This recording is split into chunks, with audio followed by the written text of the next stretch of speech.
All right, guys, welcome back to the stream.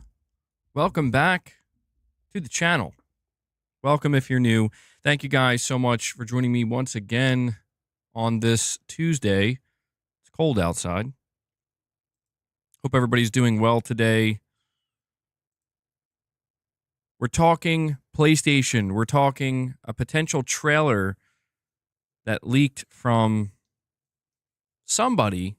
Not the trailer itself, not like we could watch it, but a trailer that's going to show up very soon, apparently at an upcoming State of Play.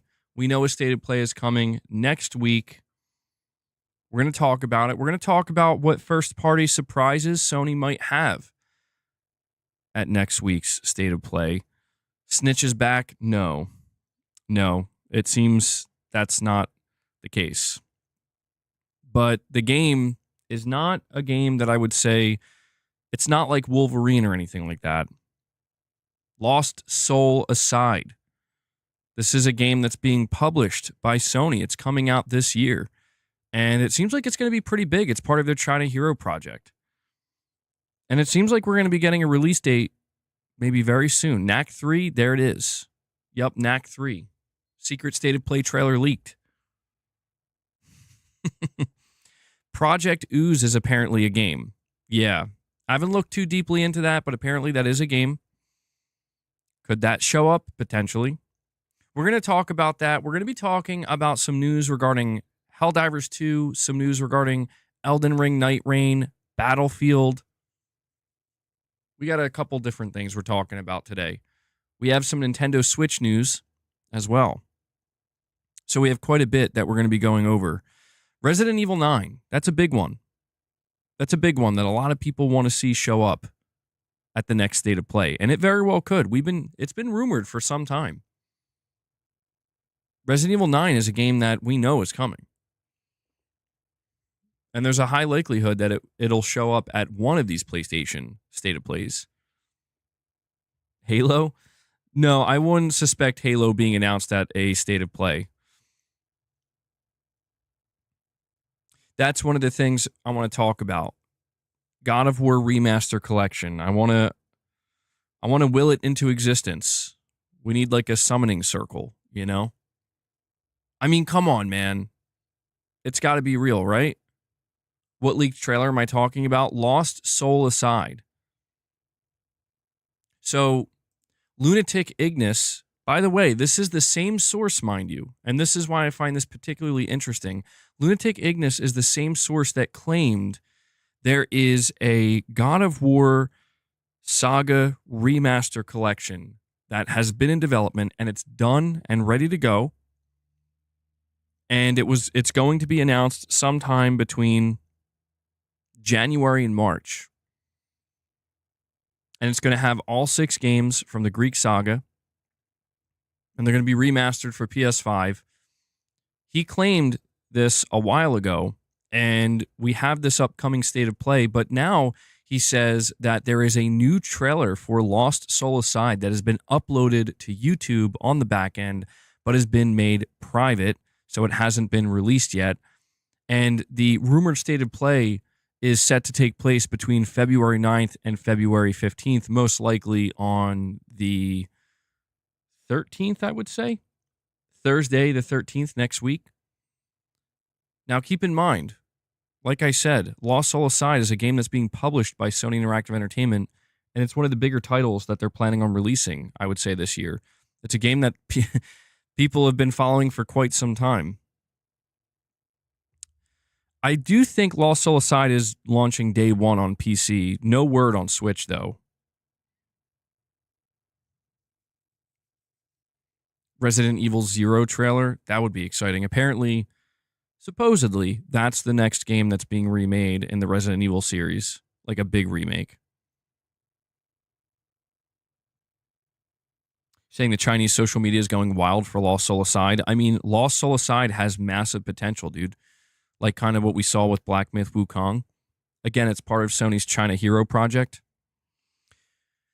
Guys, thank you so much for joining me. I want to give a shout out to everybody watching and also those of you who are going to watch the stream later. I do very much appreciate it. I want to ask you to please take a moment and hit that like button if you haven't already. We're about to hit 50 likes. It helps the streams more than you know. Consider supporting the channel. Consider becoming a channel member, gain access to exclusive content like the Members Lounge and Morning with the Misses. Consider gifting memberships. If we hit 25 member gifts, we will give the cats some treats. Consider dropping a super chat or consider dropping a direct donation. These are 4 ways you can support the channel directly. And you guys allow me to continue to run the channel in this way. And I'm very grateful for that. So thank you guys for everything you do for myself and the community.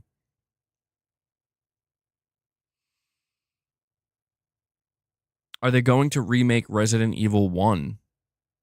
You would think that that's something they would want to do, but apparently not. Apparently the next Resident Evil that's getting the full remake treatment is Resident Evil 0, which is actually one of the only Resident Evil games I think I didn't play. So that would be very interesting to me. I've really enjoyed the Resident Evil remakes. I think that Capcom has done really, really good. People have talked about a Code Veronica remake for some time, but seemingly that's not... I don't know, there's been some kind of like mixed rumors that apparently they are going to remake Code Veronica, but they're also remaking 0. And then there was like a rumor that claimed that they weren't going to get the same remake treatment as Resident Evil 2, 3, and 4. And they're going to kind of be like, you know, more like remasters or whatever. But we'll have to just, I guess, wait and see. And I do wonder if this is going to come before Resident Evil 9. Why didn't they start with Resident Evil 1? I'm not sure. I think because they remastered Resident Evil 1 in like 2014 or 2015. So that may have been why. William, you're saying it's RE0 plus 1? Ooh. That would be exciting. A combo pack. Could they remake both games, though? I feel like they would want to sell them separately, you know? Give them their own treatment individually. Am I going to play Wilds? I'm not sure yet. I'm really not sure. I kind of want to, but I also kind of feel intimidated. Like I said, the last Monster Hunter game I played, I put a lot of time into, man.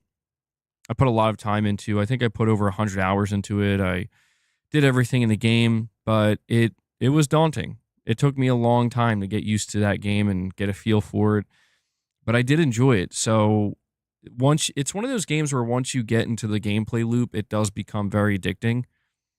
Certainly. But when I went to go play the beta, I was like, okay, I'm clearly going to have to kind of relearn this and get familiar with it again.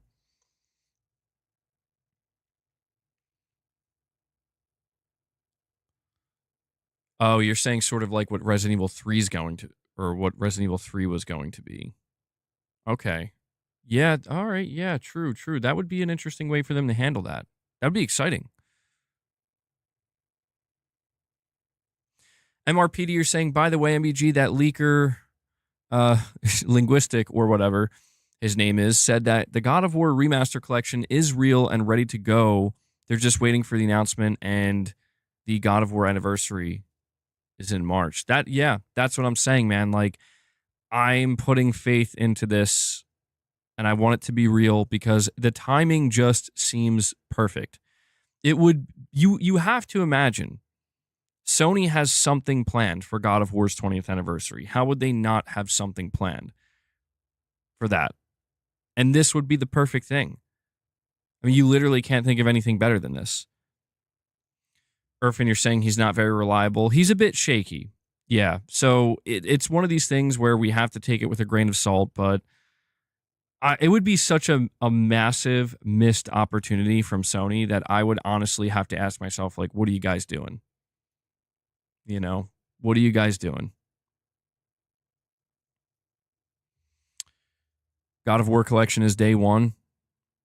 Well, I imagine if they were to announce the God of War Collection, it would be a kind of bigger surprise announcement at the State of Play. And it could maybe even be the closing announcement. And I think people would go nuts. I think people would be very excited for it. I think it'll be something like all 6 games going to be $60, and then it's going to come out maybe on March 20th, on the 20th anniversary. That would be perfect. Thaddeus Kent with a $10 super chat. Thank you for that, buddy. You're saying here, next, a Silent Hill 1 remake, so people stop thinking the franchise of Silent Hill is about trauma, the town being a therapist, the main character killing someone, and then forgetting SH2. Yeah, I mean, it's been interesting to kind of see how, because of the massive success of Silent Hill 2 since it came out in 2001, and it was, it was the most popular Silent Hill, the most successful. So many other Silent Hill games after that, not like 3 and 4, but beyond that, basically were like, what if we just put stuff that was in Silent Hill 2 in this game, and it kind of ruins the whole idea of what it's supposed to be, like what a Silent Hill game is supposed to be in a way. But a Silent Hill 1 remake would be great, and it's so weird. It's so weird because it's like you would think they would start there, but I understand there's a risk associated with greenlighting a remake, putting all that money into it. You probably want to go with the safest bet, and the safest bet in this case is Silent Hill 2. But yes, I absolutely agree. They should do more Silent Hill remakes, considering how well they did with Silent Hill 2, and go with 1. They won't, though. They'll go with Silent Hill 3. They should do 1, then 3, then 4, maybe. 4 would be interesting. William, you're saying, MBG, my bet is that the God of War collection will be the first trailer, and Resident Evil 0 and 1 will be the last trailer at the February State of Play. So you're saying God of War collection would be the opener, and Resident Evil 0/1 remake would be the closer. That would be awesome. I would be stoked for that.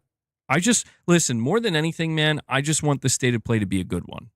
I know that's obvious, but I mean, I really want Sony to kick off the year strong. I mean, I would love like a 30 to 40 minute State of Play where just every announcement is just like, this is good, this is good, this is good, this is great, this is good, this is great, just nonstop.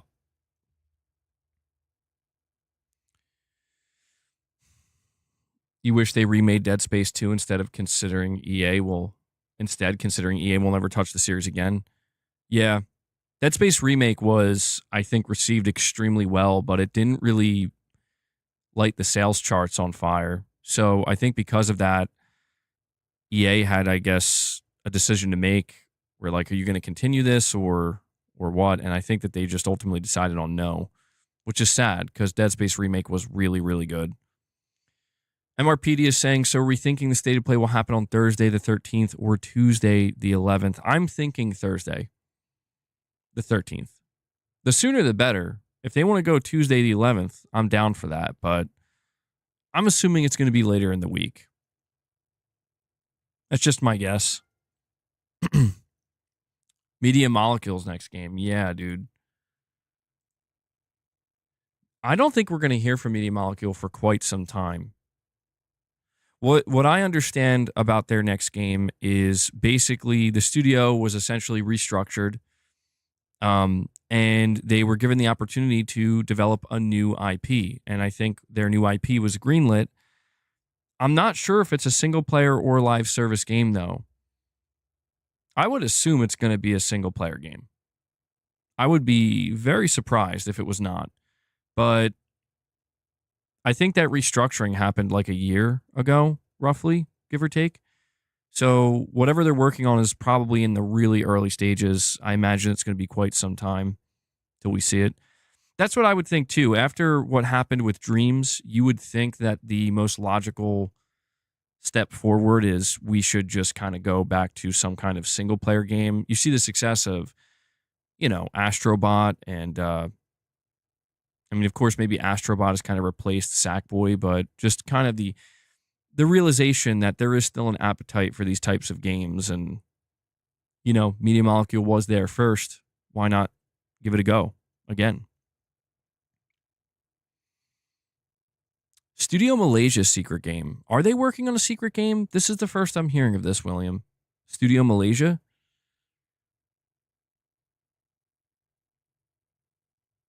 what happened to the Arnold sound. I wasn't sure that I wanted to keep going with the text to speech because I'll be honest with you, it kind of was really difficult to keep up with. And one of the most important things that I like to do on my channel is make sure I take my time with each super chat and give it its due. And, you know, I like to go in order and make sure they're, because I was also thinking, like, if I do an event soon, yeah, it gets me off topic. It's just hard to keep up with. But if I do an event stream soon and I'm getting an influx of super chats, I'm literally just going to be hearing this voice talking to me the whole time, and I'm not going to be able to keep up. And, you know, people who are doing super chats, they're paying to have their chat read, and I want to make sure I give it its due time and don't get too distracted or kind of gloss over it. But, you know, maybe on occasion we can bring it back and do it just for fun.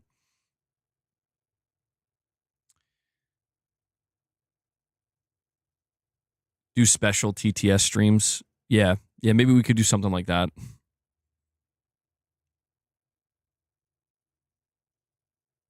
An Astrobot JRPG. I mean, that's one option, I guess. I mean, when it comes to Media Molecule, it's really a shame what happened with Dreams because Dreams was so highly praised. Dreams was so highly praised, and people, I think, really saw the potential in it. But Sony was not prepared to support it in the way that I think it needed to be supported. And it just didn't really catch on in the way. It was a bit overly complex. I think that's the problem.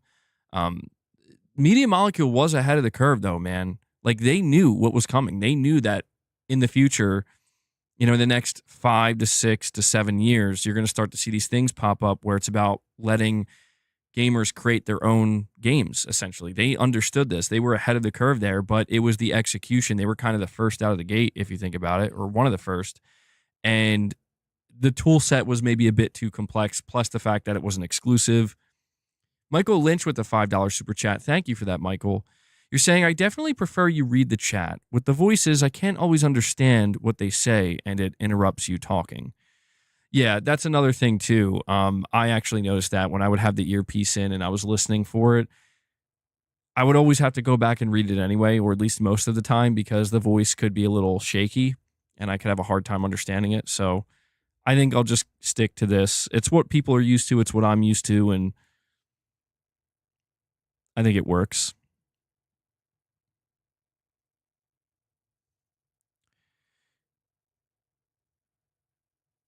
You know, I think I was like thinking about this. Maybe the best time to enable talk or text to speech would be when I'm actually watching something and I can't read the messages as they're coming in because I'm focused on paying attention to what I'm watching and reacting to.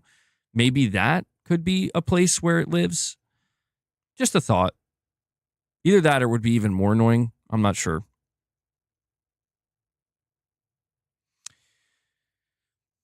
Resident Evil 0 better look real good or I'm not sure I'm playing.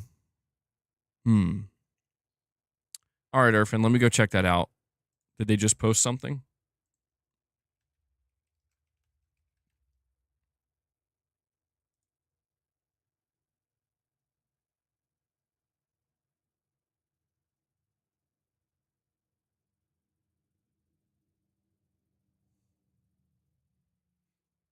Oh, that's funny.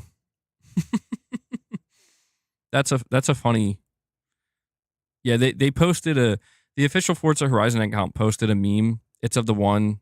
It's the meme where it's the boyfriend and the girlfriend walking, but the boyfriend's turning around, looking at another chick. You know, like, and on the guy it says Horizon players.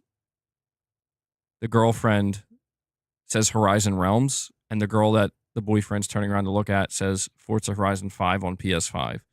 That's funny that the official Forza Horizon account posted that. That's pretty good. Love to see it. What about a kart racer with all the PlayStation characters in it? I think that one's a little tough because it's like the same reason why you have to question how they would work something like a All Stars Battle Royale 2. where it's like we're talking about like photorealistic characters from video games now alongside maybe cartoonish looking characters. How do you kind of mix that together without it being really weird and off-putting? But something like Astro Kart would be the best way. You know what I mean?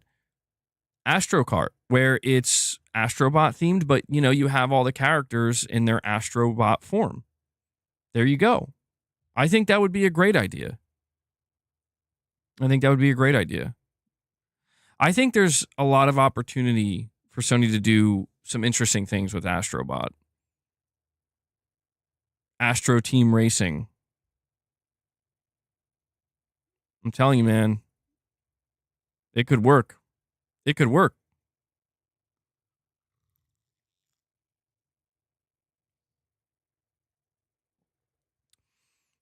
Cat Kitty Games says, I pushed Ignis on Twitter the other day and told him that the God of War and gaming community were trusting him on the remaster saga being real.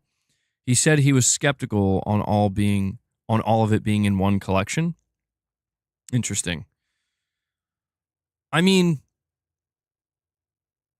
that part does make me a bit skeptical as well, because it sounds a little too good to be true. Like all 6 God of War Greek Saga games in one complete package. It's perfect. Almost too perfect.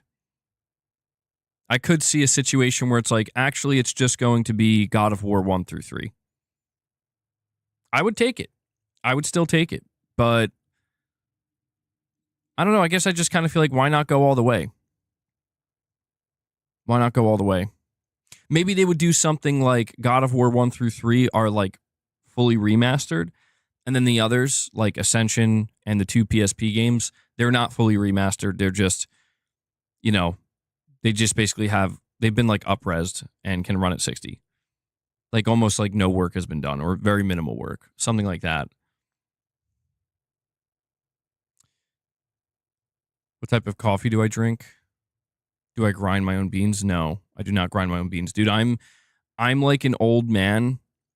I just drink Maxwell House, dude. That's it. That's all I need. That's because that's what my grandmother drank. And she's the one who introduced me to coffee. And that's what I started, like, I would have it as a kid sometimes. And then when I became a teenager, that's all I drank. I'm not like a coffee snob or anything. I definitely would not grind my own beans unless I had to. Imagine me growing my own beans. Yeah, no. Santa Monica also did release Valhalla DLC for free and basically shadow dropped. They're not stingy like most developers, so I can see them doing all 6 in one. That's true. It was very surprising to see that. Yeah, they were like, here's some more God. And when you look at the substance of that DLC, I mean, it's kind of crazy that they decided to put it out there for free. It's awesome. And I would love to see more stuff like that. But they easily could have charged like $10 for it, and it would have been more than worth it. You're right. They are seemingly less stingy in that way. So who knows? Who knows? I just want it to be real, man. I do think it would be Nixus, by the way. Yeah. If this remaster collection turns out to be real, and it's one of the things that's going to be announced at the State of Play, I do think Nixus would be the one doing it. But you also have to question, how difficult that might be for them, considering they were working on the Spider-Man 2 port, and now I think they're still working on the Last of Us Part 2 remastered port. But if we're talking about these games just being remastered and not remade or anything like that, Bluepoint would have been great. Yeah. Yeah. I mean, considering Bluepoint was working on a God of War live service game and the 20th anniversary of God of War is coming up, I bet you that they were trying to decide if they were going to either A, cancel it, or B, continue to go through with it and put out a reveal of some kind, make an announcement.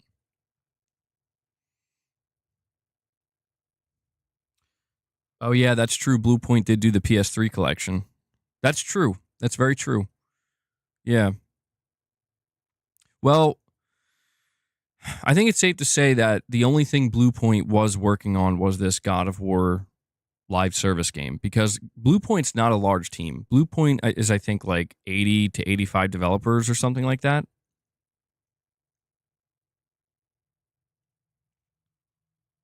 Digital Dude 25 says MBG just saw the MLB The Show 25 trailer, and it makes sense why it's not in Game Pass. They put a lot of new features in there. They definitely want to make their money back. What year was it that MLB The Show was announced to be going to Xbox and Game Pass? Was it 2019 or 2020? I bet you there was a 5-year contract in place. I mean, you might be right. Maybe it's the new features and they just, they feel like a bit more pressure to get more full sales. But I wonder if there was like a 5-year contract or something that they signed and it basically expired and they decided not to renew it. 2021. Okay. All right. So that was later than I thought. 2021, 2022.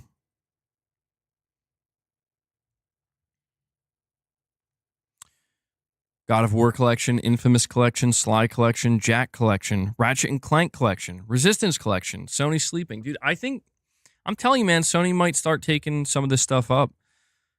Because, yeah, it's just sitting there. Make these collections. People will buy them. I really think so. I'm not saying they'll do massive numbers. Some of them will. But generally speaking, I think that these would do very well. I think people would be very excited. At least the core PlayStation fan base would be very excited for it. Put Nixus on all the remasters.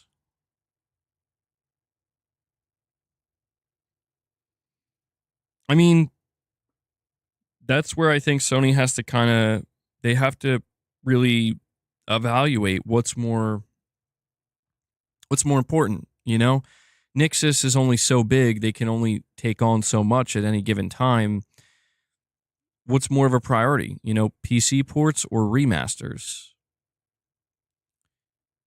Yeah, and that's the thing. You look at the Spider-Man 2 port, it came in hot. And you have to ask yourself why. Are they working on a bunch of other things? And maybe that's why. Maybe they're stretched too thin. Give us a physical edition of Astro's Playroom. Oh, yeah, that'd be great. I would buy that. I would definitely buy that.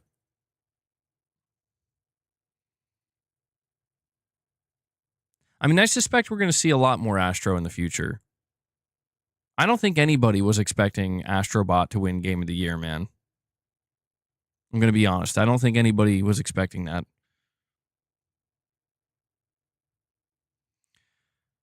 Will the State of Play be announced on Tuesday or the day before again? I think it'll be the day before.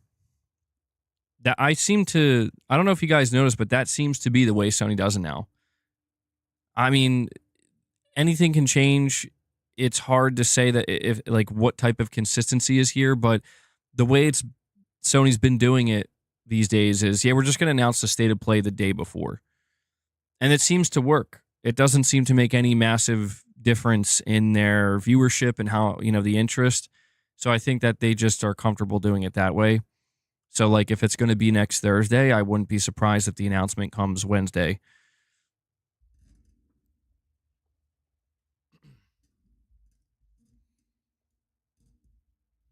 You wonder if Marvel gave Sony a hard date for the Spider-Man 2, or that Spider-Man 2 had to be released on PC. I mean, it does seem like maybe something was going on, right? Maybe Sony just didn't. Maybe for Sony, they just felt like it was too important to get it out before their earnings.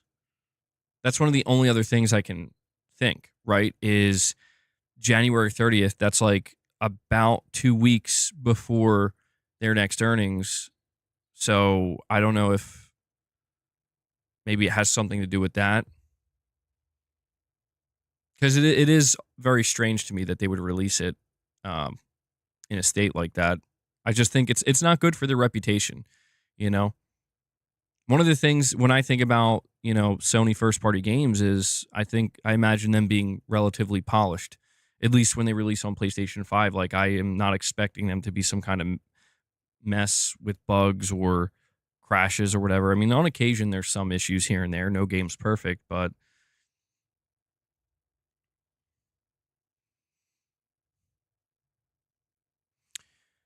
well, the state of play we're going to be getting, apparently, like I said, a trailer is currently privated on YouTube. It is a new Lost Soul Aside trailer. Lost Soul Aside was confirmed to be coming out this year. Oh, yeah, that's true, William. Yeah, that's true. So you're right. Yeah. That wouldn't be the reason why. Yeah, I don't know. Maybe it was a Disney thing. Saying unless they maybe want to brag about total Spider-Man 2 sales. Yeah, I guess that would be maybe that is the most logical, right? Maybe at their earnings they want to be able to say like, "Hey, Spider-Man 2 reached a new sales milestone," and maybe they kind of needed that initial, PC release on the 30th to kind of just get it over the edge. It's hard to say. I don't think we'll necessarily. You know what? If they brag about Spider-Man 2 during their next earnings, then I think it's safe to say that's why they did it. If they don't mention Spider-Man 2, then it must be for a different reason.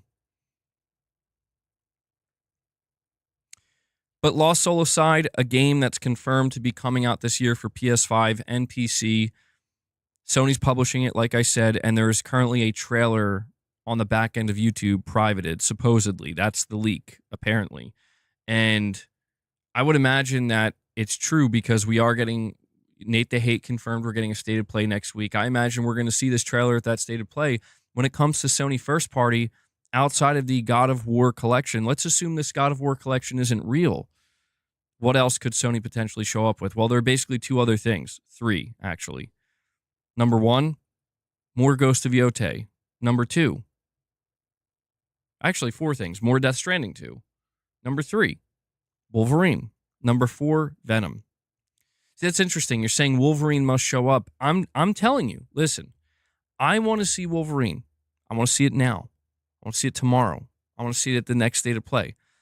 However, I'm trying to keep in mind that right now there are two games currently ahead of Wolverine that have 2025 release years attached to them that we have seen not that much of. I mean, we've seen a pretty good chunk of Death Stranding 2, but Ghost of Yotei, we've hardly seen anything. I'm not saying that means we won't see Wolverine. I'm just saying we did hear that there was some shuffling going on with the director or the leadership of Wolverine. So maybe that could have pushed when they want to show it back a little bit further. But it would feel like, yeah, it's a good time, if we go to September 2025, man, and we still don't hear anything. I mean, you're talking, that's like 4 straight years of just radio silence. We have Unholy Mayhem with a $2 super chat. Thank you for that, buddy. Saying they should add Vita games to the classics. I imagine at some point they will consider doing that. Right now, I don't know, I guess the Vita is just not really part of the mix. I mean, we saw that one PlayStation Vita game. What was it called? It just got remastered and it came out in January. Sony owns the IP, but they didn't even publish the remaster. Freedom Wars, yeah. Freedom Wars. So, I don't know, maybe that's a kind of hint at what they want to do with Vita games. I'm not sure. Grubb said the switch with directors and Wolverine didn't mean anything bad. And last he heard, things are going well with the development. I remember hearing Jeff Grubb say that as well. And I hope that's true. I mean, I don't think he would have any reason to lie about that. So I guess we'll have to see, man. There's a lot of possibility as to what Sony could show from their first party at this apparent state of play that's coming up. What I notice is that there's a lot to choose from. I would say this God of War collection is the most that's the biggest question mark. Like, is it even real? But even if the God of War collection isn't real, we could see Venom. We could see Wolverine. We could see Ghost of Yotei. We could see Death Stranding 2. And honestly, show me any one of those 4, and I'm happy. Okay, you're saying people are once again already setting up their expectations or setting their expectations too high. They're going to be disappointed with the state of play. I mean, disappointment with the state of play, I think, is ultimately inevitable for like 90% of people. But I don't know. If it's disappointing, I'll vent my frustration and I'll vent my disappointment. But we haven't had a state of play since September. And that September state of play was looking really shaky until the end, and they pulled it off, and it got pretty good pretty quick. I do have more confidence in Sony state of plays now that they basically don't do showcases anymore. That gives me more confidence that, okay, well, that should leave ample room for you to be able to hold a good state of play. You know, at the very least, a good state of play. Hopefully a great one. But if they drop the ball, well, I will have to vent my disappointment. The Game Awards was a Sony event? No. I mean, it's definitely something significant. Yeah, Sony shows up at the Game Awards in December. I would say what they show up with is pretty significant, but I just don't look at that as the same thing as like a state of play, you know? MRP, you're saying we can be excited and hyped for things. It's just the process. No one wants to constantly have their guard up 24/7. It's miserable, and no one wants to share that energy. I mean, that's always the tough thing with these events, right? Like it's always a matter of like, do we allow ourselves to get excited? Do we set ourselves up for disappointment? Do we just go in with absolutely low expectations? I mean, here's how I view it. Simply put, Sony hasn't said anything.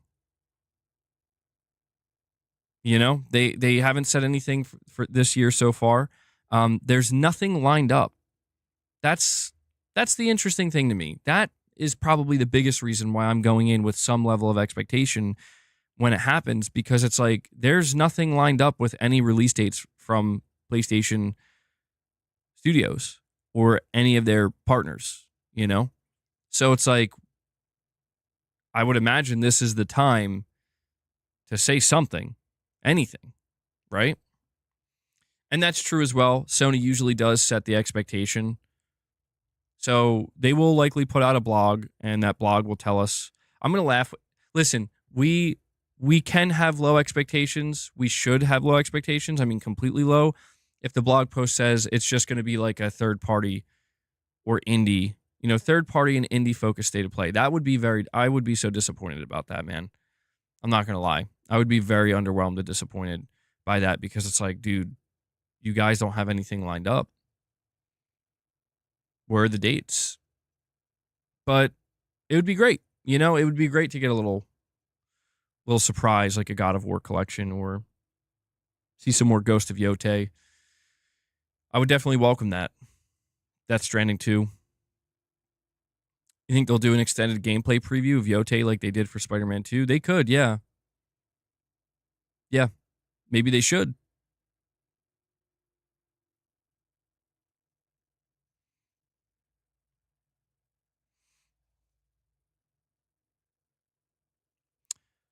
Hold on, it looks like my YouTube studio is going to crash, and there it is. Okay.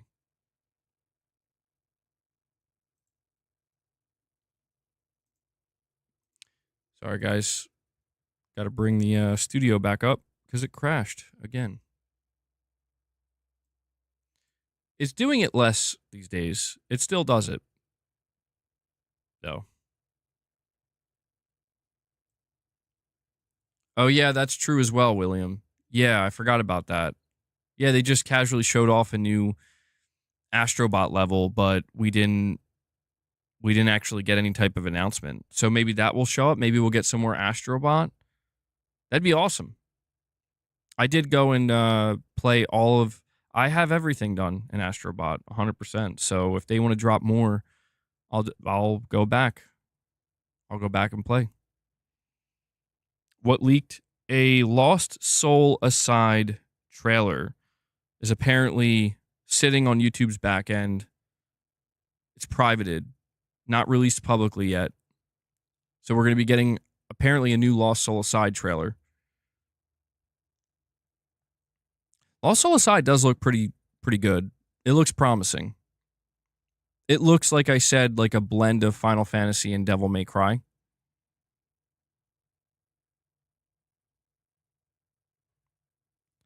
Did I get the secret bots from the free Astrobot game? I did. Yeah, I went back and got all of them, and I did have to watch some tutorials. I couldn't figure it out myself. It was pretty. I thought it was awesome that they did that. It was pretty cool, especially because they let you transfer them over. That was nice.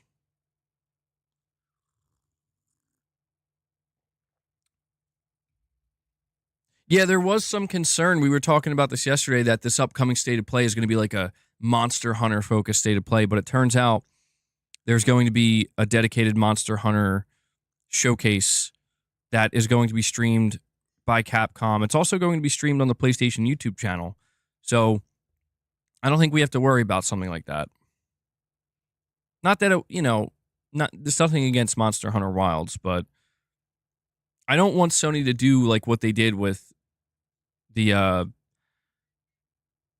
Suicide Squad game, where like, at the end of this state of play, here's a 20-minute gameplay demonstration of a game that you definitely didn't come here to watch a gameplay demonstration of.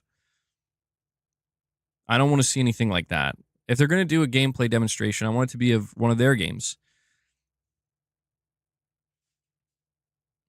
Elden Ring could be there. Well, we do have some news regarding Elden Ring. This is coming from Insider Gaming. Insider Gaming has learned that new Elden Ring Night Rain details are scheduled to be released next week.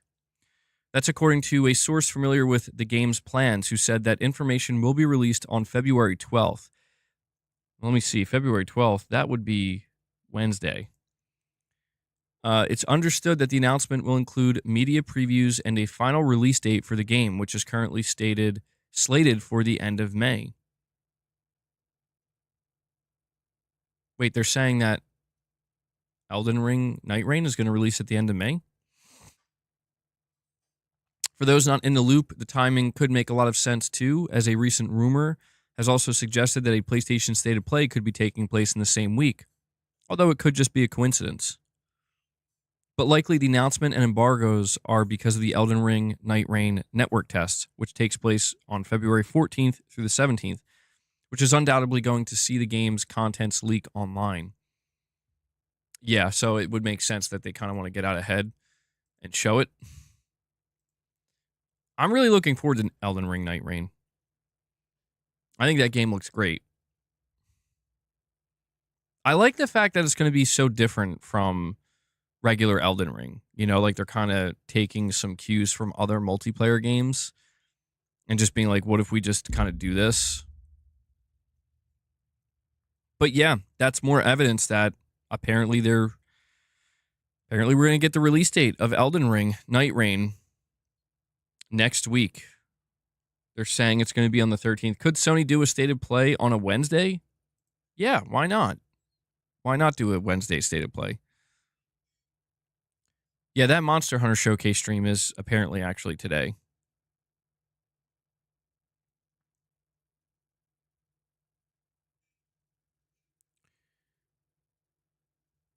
Well, when it comes to Elden Ring Night Rain, I mean, it seems like one of the biggest concerns that I think some From Software fans have had, and also just people interested in it in general, is like, is it chasing a trend? Well, there was a whole interview conducted. I'm not going to read the entirety of it. I did cover it in the video that I put out earlier. But according to the game's director, they're saying they're not chasing trends. He did acknowledge that they're taking some things from other games because they're not against doing that might work in their game. But he said they don't view it as them chasing a trend. He also did say that this is not being treated as a live service game. He said that they're still thinking about the possibilities for post-launch content, but it's not going to be a live service game. It's going to be a full, complete game, day one out of the box, as he put it. And then this part I do want to read. He says players will be able to approach each each session differently, according to the game director. He says, "We wanted the map itself to be a giant dungeon so players have the chance to traverse and explore a different way every time they play. You have to choose the boss you want to face at the end of the third day.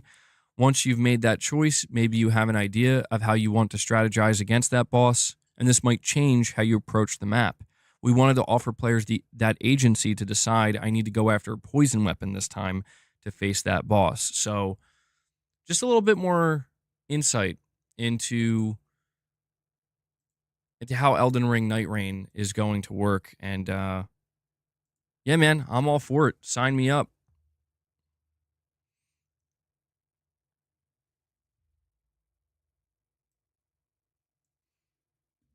Garrett, you're going to be passing on Elden Ring Night Rain? I mean, I think it's understandable why some people are just not going to be interested in it, you know? A lot of people who have played Elden Ring or previous From Software games, like there's always been multiplayer, like PvP elements and co-op elements in these FromSoft games, but Elden Ring Night Rain is definitely being positioned as like the first true from the ground up, like this is a multiplayer co-op game. You know, it's meant to be played cooperatively. They did confirm you can play it solo for people who don't want to play with anybody. Like you can do that, but the game is intentionally made to be played with two other people. The way they made it sound is if you choose to play it alone, it's going to be pretty difficult. I would assume it will be standalone. Like you can buy a physical copy. There will be a platinum trophy. This is not being treated like DLC. It is a standalone game. I shouldn't have said I assume. They did confirm that. They confirmed it's a standalone game. You're not going to be... No, this is not going to be treated like Shadow of the Erdtree.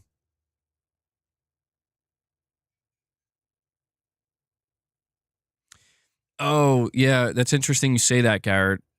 Yeah, this game is, I believe, releasing on PlayStation 4 as well. So it's still cross-gen.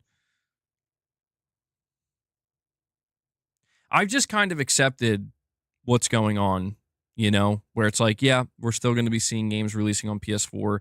As much as I would like everything to just move over, I've just kind of accepted that for some developers, for some studios, for some games, it just doesn't make sense for them. They're just going to, you know, if the game can run on PS4, they're going to release it on PS4. It's more potential sales for them. I get it.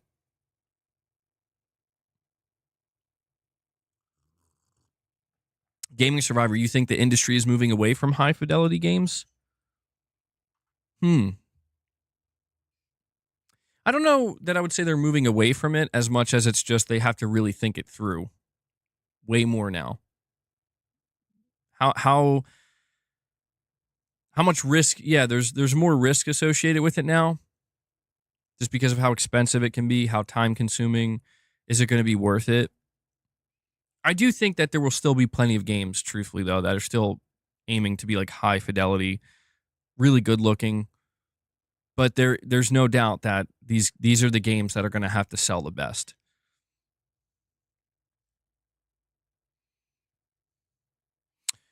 Prawn Pizza, you're saying you just got here. Could you get a recap? A quick recap is we're talking about the state of play that's coming up. We're talking about potential Sony first-party games that could show up.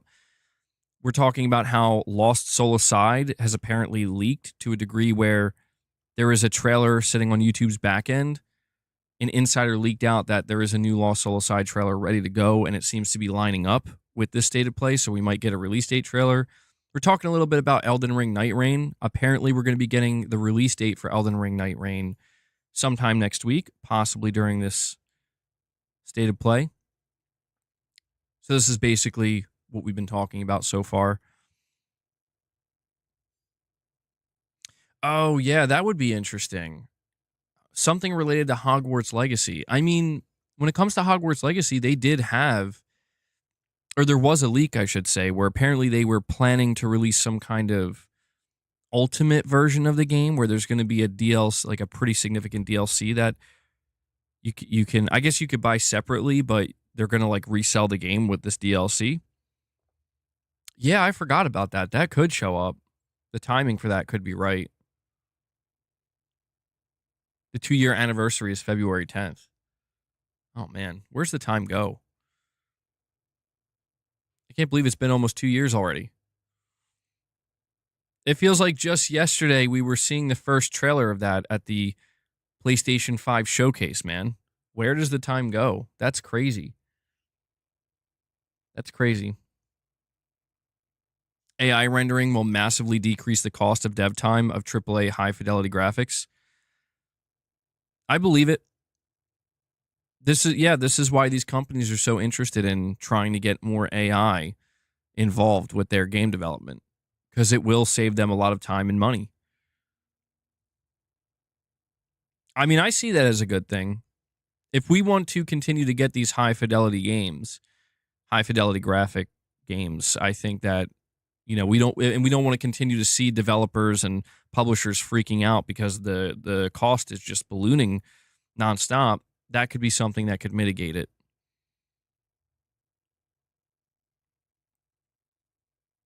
I mean, I'm sure there could be potential problems with it as well, because that's just the way these things work. There's always going to be some kind of downside.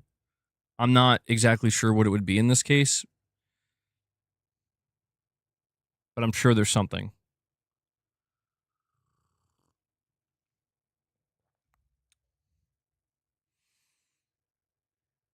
I mean, I love really good-looking games, man. Who doesn't? I love high-fidelity graphics. I love really pretty AAA games, but at the end of the day, they are not the be-all, end-all.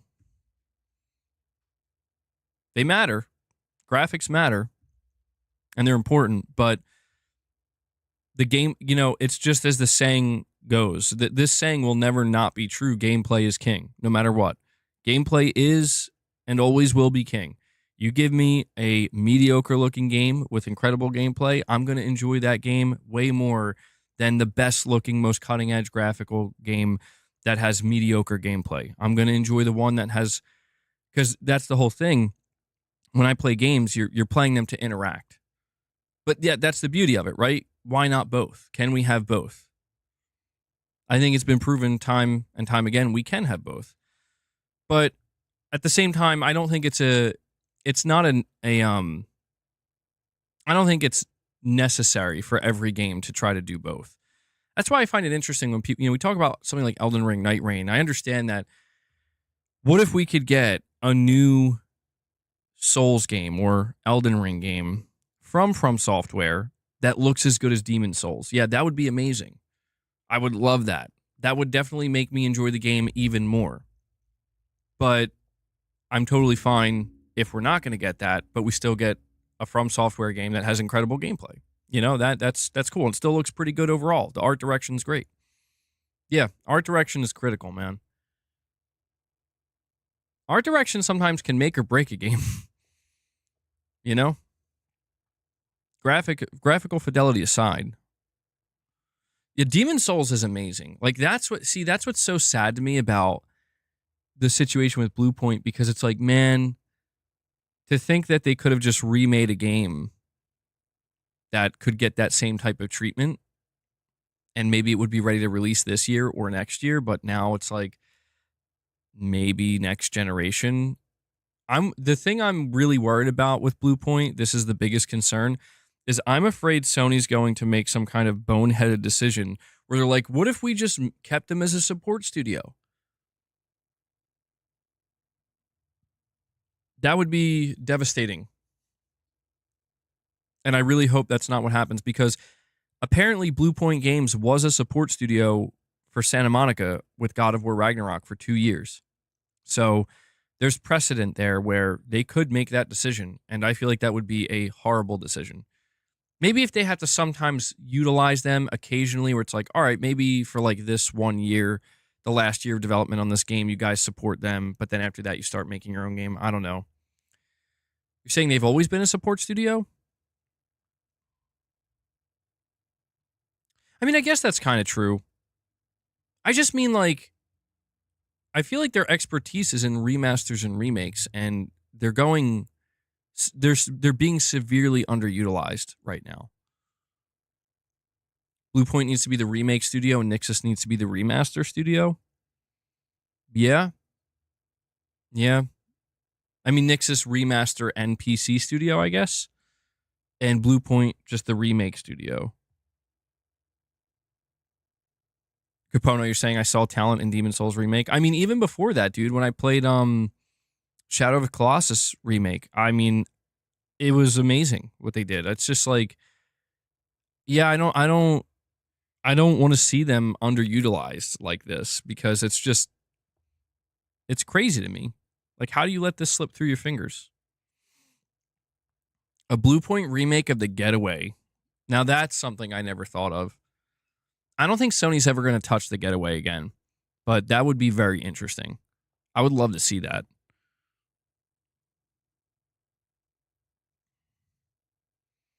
You're saying Mystic thought they weren't even making their own game. Interesting. Well, you know what? I kind of get that. Yeah. The idea that maybe they're not actually making their own new IP because they are a smaller team and they've really only worked on remasters and remakes. Maybe they're not in the best position to make an original game. Like a brand new original game.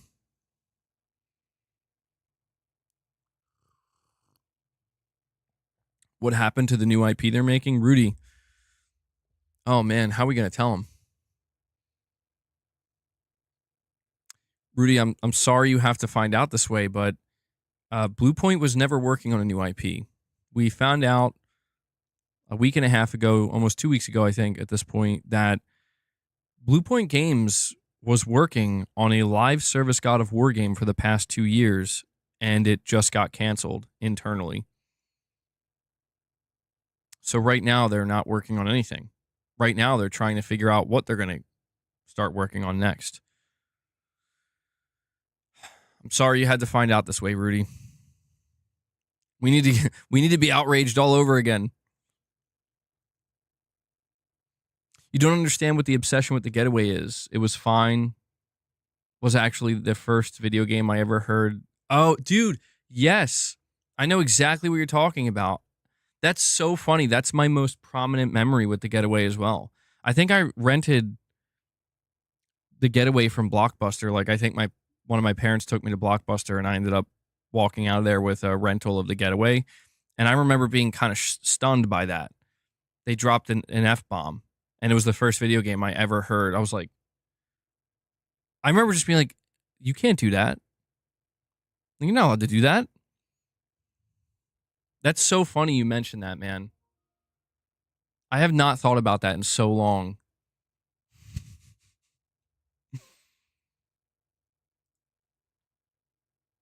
We have Michael Lynch with another $5 super chat. Thank you, Michael, saying a remake of the Sega Genesis games Comic Zone or Vector Man would be awesome. Dude, I am not familiar with either of these games. Comics Zone or Vector Man. What are these games, Michael? Isn't Sega in the process of like remastering and remaking like a bunch of games? I don't think it's either of the two you just listed, but I remember there was like some kind of trailer they released or something, or an announcement they made. Comics Zone. Look this up. Comics Zone. Oh yeah, I've never played this. The box art doesn't even look familiar to me. That's so funny.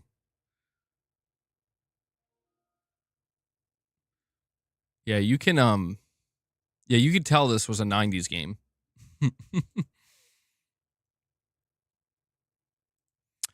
Victor Perez with a $5 super chat. Thank you for that, buddy. Saying Mystic Ryan and Spawnwave should invite you to their Click R3 PlayStation podcast show, bro. I follow all three of you on YouTube. Click R3, I've come across that, I think, a couple times. Yeah. Well, hey, I mean, if they want to send an invite, that'd be cool.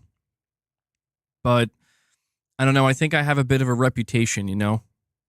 Unfortunately. I think I come with a bit of baggage, which I understand. I understand that.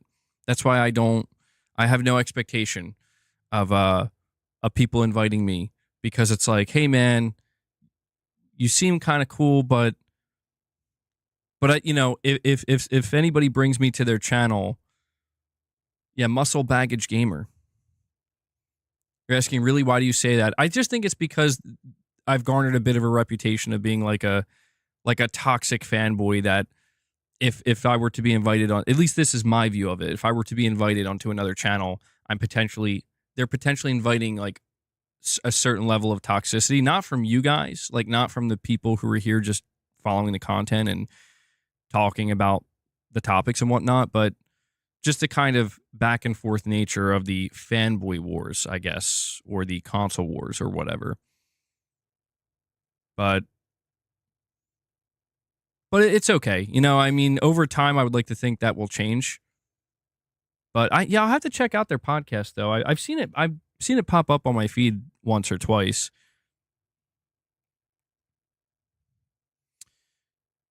Garrett, you're saying, MBG, you are a lot more reasonable than most YouTubers. That rep is not fair to you. Well, I appreciate that, Garrett.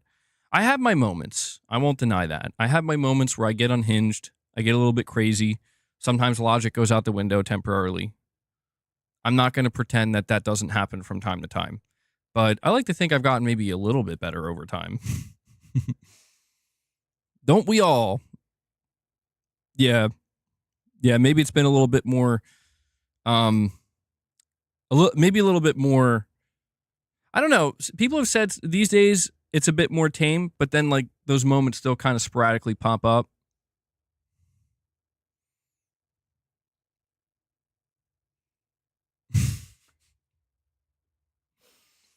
It's the blue box stuff. That's what it is. Yeah, once the whole blue box situation occurred, they knew, oh man, this guy, he's out there. That was so crazy. Sometimes I forget that even happened. It just, looking back on it, that just feels like a fever dream, man. It feels like a fever dream. Like, I sometimes question, like, wait, was that real? Novinzer with the $2 super chat saying, nah, you got to be a guest on Next Gen 720 Fight Pastor? Next Gen 720. I feel like I've seen that name before, but not, it doesn't ring a bell per se. Oh man, that's bad. Gaming Survivor, that's bad, dude. I hope it's not on that level. I hope it's not on that level. That's concerning. But either way, Victor, I do appreciate your super chat, man, and I'm glad you enjoy the content.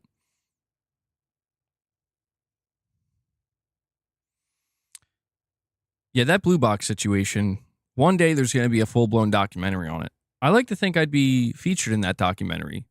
Hopefully not for the wrong reasons. That was such a crazy thing, though, man. It's still hard to believe that because it got so big. I mean, it really got so big. But I guess at the end of the day, stranger things have happened. Yeah, stranger things have happened.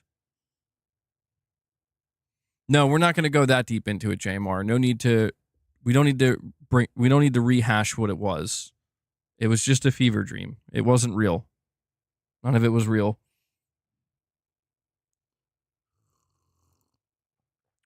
In all seriousness, though, those were some of the funnest streams. Looking back on it, we had a lot of fun. Good times, man. It may not have been real, but the streams, they were fun. There needs to be a case study done. Science needs to understand, for real. For real, that's what I'm saying. The unknown, you're saying that was my peak? Probably. I mean, dude, it led me to a point where I started wearing a clown wig and clown nose. So, yeah, I mean, I don't blame anybody for seeing that as the peak. Something's really got to take me to a place. Something's really got to take me to a place to willingly do something like that. So.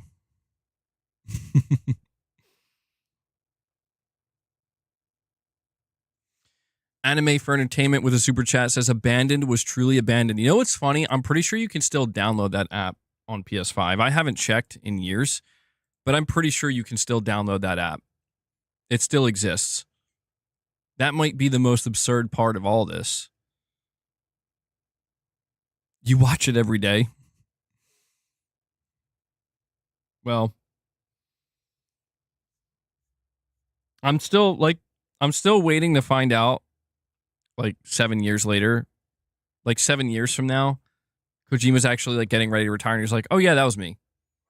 It's like, "Yep, that was me." I thought I told you guys.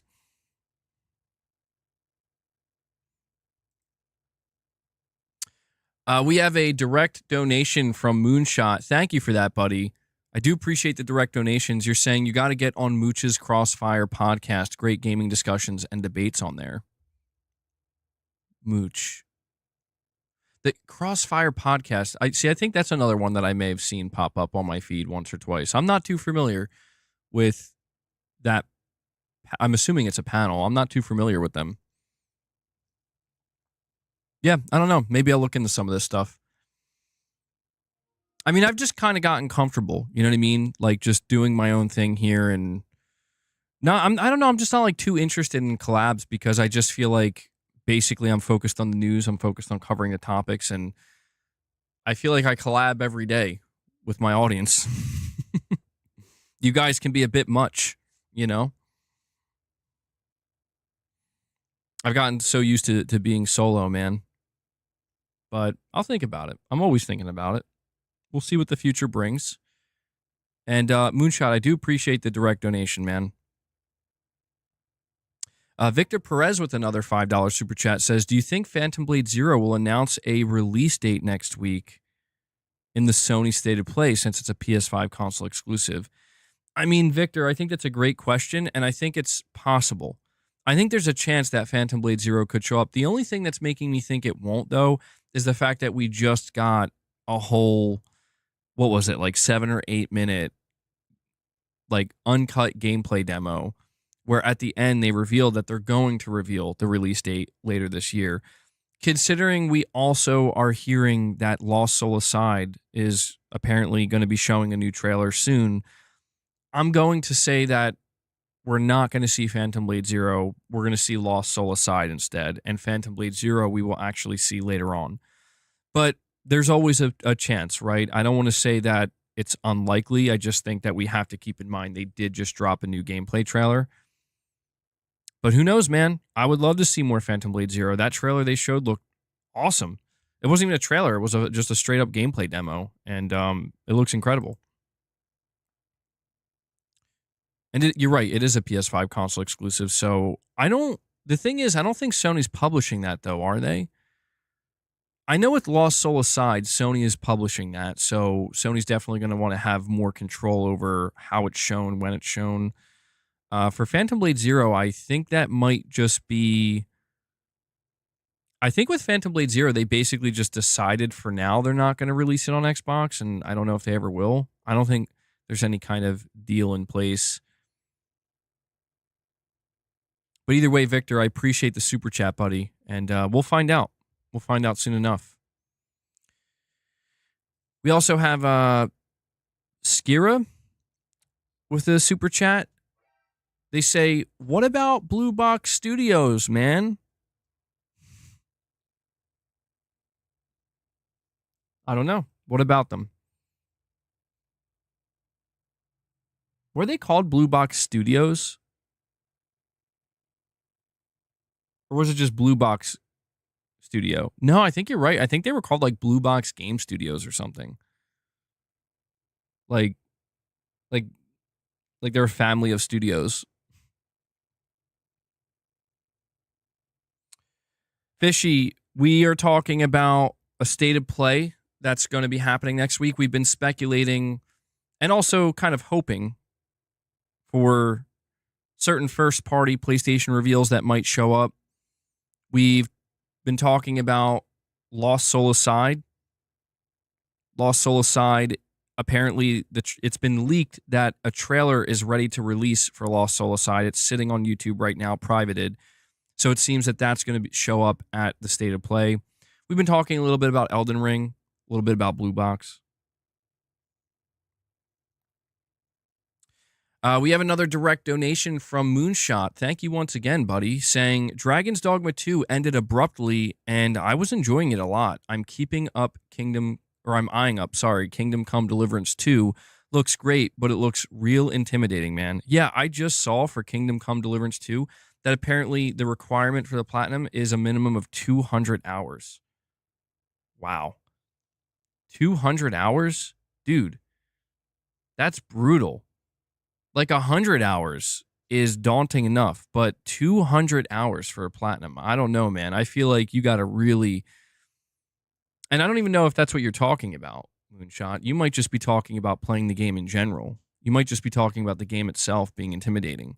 But if you're trying to go all the way, you got your work cut out for you, man. Yeah, I don't think I'm going to be playing Kingdom Come Deliverance 2. I didn't play the first one. I heard they're good, though.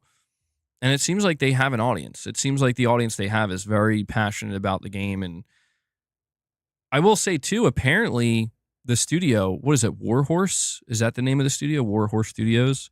Correct me if I'm wrong. They've taken full advantage of the PS5 Pro.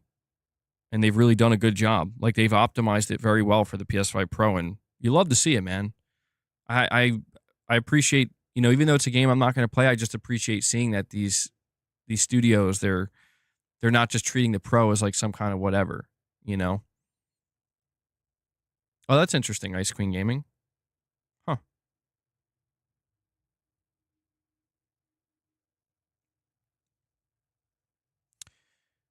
Yeah, somebody mentioned that yesterday. A former Concord marketing director is now with Halo Studios. I think it makes a lot of sense because if I'm not mistaken, most of, or at least a large chunk of developers that were at Firewalk, they came from Bungie, and Bungie was, with Microsoft for a very long time. So maybe it kind of makes sense that some of them would find their way back there to Microsoft or Halo Studios.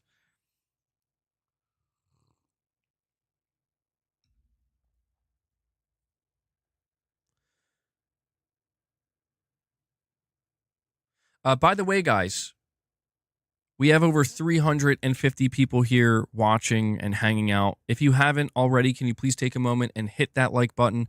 It helps the streams more than you know. We're sitting at over 150 likes. Let's see if we can bump that up to 175 and then maybe get it up to 200. I'd really appreciate that. The game is at 140,000 on Steam when it comes to concurrent and still climbing. Wow, yeah, that's impressive. That's really good. Good for them, man. I saw, what's interesting? I don't know if it was the game's director. I think it was the game's director. I saw that he posted on X, like, a review that gave the game a 5 out of 10 and basically expressing his annoyance at, like, how that one 5 out of 10 review is the only thing stopping it from being at a 90 on Metacritic. And it's interesting to me because it's like, I don't know, does anybody really think that game is a 5 out of 10? Because I feel like we see that with every game, man. And I imagine the developers probably get a little bit annoyed with it too, where it's like, yeah, this game's like a 5 or 4 out of 10. And it's like, are you sure about that though? Because like you're pretty much the only person who thinks that. But to be fair, I have not been looking into the reviews, so I could be wrong. There could be multiple people who think that it's like a mid game 5 out of 10. I haven't looked into it. But I did just see that he posted that, and I was like, oh, wow. All right.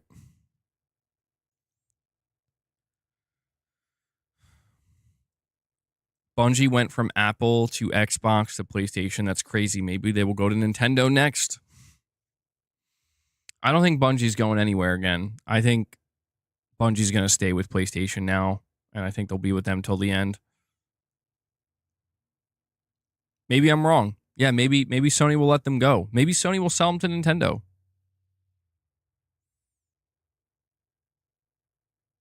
Crazier things have happened.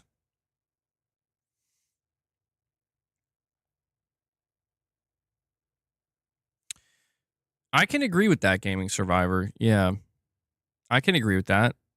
Maybe just letting things rest, be what they are.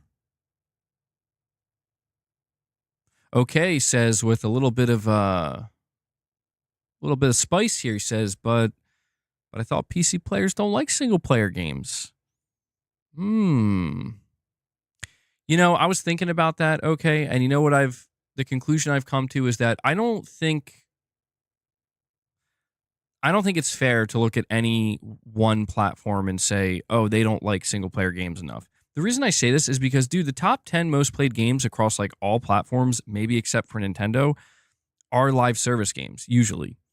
I think there are some single player games here and there, but realistically, it's like if I look at the top 10 on PlayStation, it's like, yeah, most of these games are live service.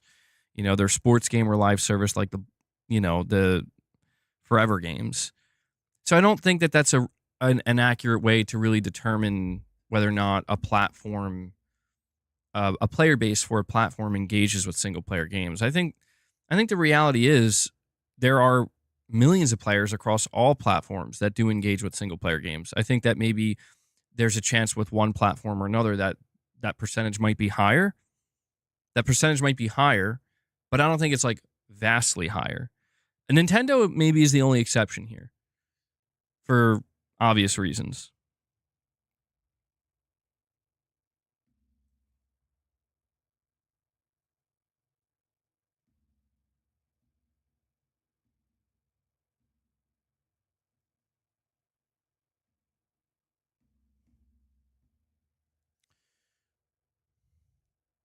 What's going on with Need for Speed? Oh, I don't know.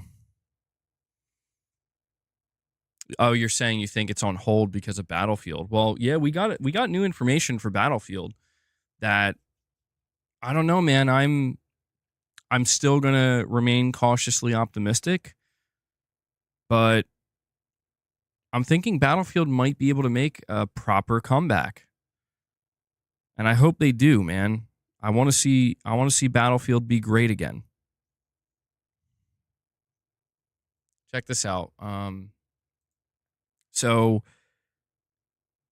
we saw some pre-alpha footage of Battlefield, and it was just like 10 to 15 seconds of footage, nothing substantial, but just enough to give us an idea of what the game's going to look like. And it very much looks like it's going back to Battlefield 3 / Battlefield 4. Looked very similar to that. And so there's a bunch of new information. Battlefield Labs will be available on PS5, Xbox Series consoles, and PC. The first external tests will begin in the coming weeks with the pillars of play like core combat and destruction, then transition to balance and feedback for weapons, vehicles, and gadgets. Battlefield Lab will test almost everything on the next Battlefield, but not everything you see will be complete. You will be under an NDA, so you can't talk about it or show anything. The game is currently in the pre-alpha state. DICE says they're proud of where the game is at. Conquest and Breakthrough will be playable. There will be a class system, Assault, Engineer, Support, Recon, so they're bringing that back. Initial invites will be limited to a few thousand participants, both veteran Battlefield players and those who have not played before, with servers located in Europe and North America. Over time, they'll invite tens of thousands more with support for further territories. Test session scheduling will be predefined and communicated. The community team will be posting work in progress, public recaps, and updates. So, you know, EA and Battlefield and DICE, or EA and DICE, I should say, they're going like all in here with basically just getting getting the Battlefield community over and be like, we want you to make sure we're doing this right. And I understand why they're doing this because, yeah, Battlefield 2042 seemed to really be the final nail in the coffin for the Battlefield franchise in terms of like you just kind of lost your player base and people walked away and they completely lost faith in DICE and it seems like there's a lot of work to be done to kind of win them back. And so even though what we're hearing and the little bit that we're seeing so far does look really good, it does look promising, I noticed that there's still a massive amount of skepticism. Understandably so, because it's like, yeah, we kind of been down this road before. I did see somebody in the chat saying that Battlefield 2042, even that trailer looked pretty good, and it did. You know, it's going to be fun to kind of see them. Yeah, that's a good way to put it. You're saying Battlefield has a mountain to climb to be relevant and mainstream again. Yep. What's this in the chat? MBG, more Xbox games coming to PS5. Age of Mythology and Age of Empires 2. Age of Mythology and Age of Empires 2. Was that just announced, I guess?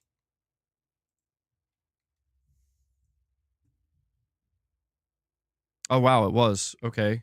Shinobi 602 on Twitter, Age of Mythology Retold Edition and Age of Empires 2 Definitive Edition announced for PS5, coming March and spring 2025, respectively.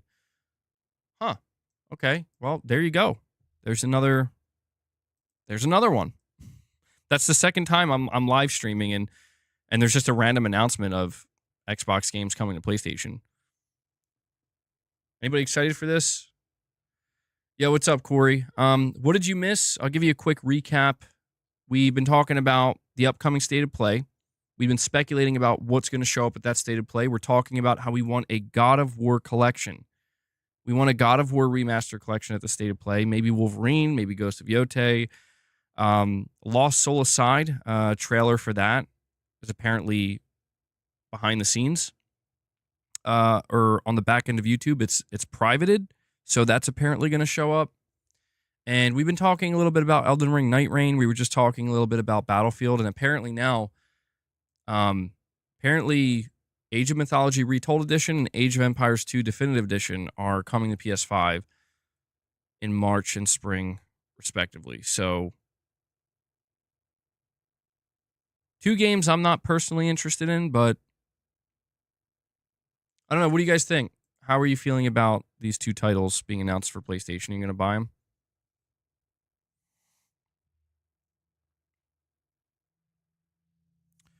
You think they could find good sales success by filling the RTS niche on PlayStation?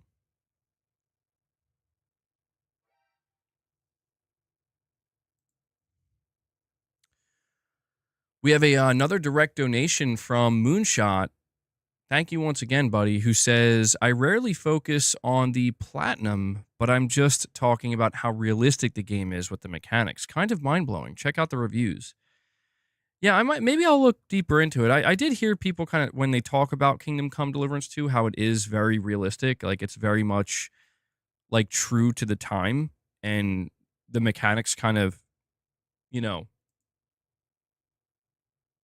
I guess in some ways, like you're saying, they can be very daunting, or can come off very daunting to players because of that. Reminds me of Red Dead Redemption 2 and the kind of realism there.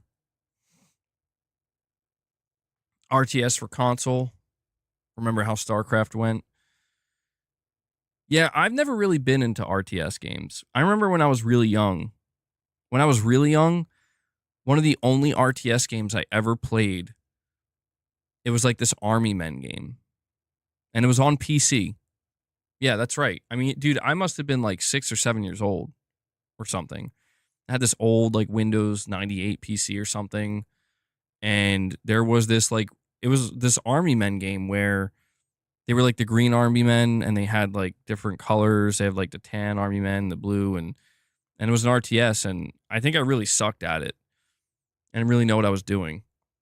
But I think that might be like, no, not Command and Conquer. I never played Command and Conquer.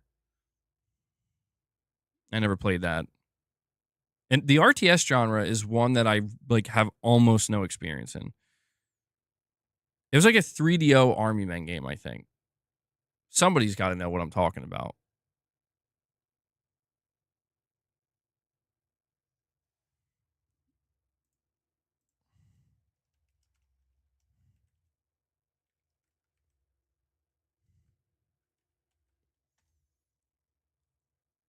It's not even this one. So there's a game March 26, 2002, Army Men RTS. That's not the one. Dude, this one was...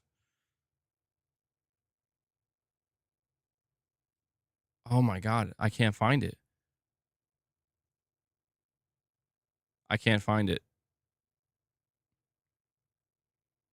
Army Men World War? Is that the one?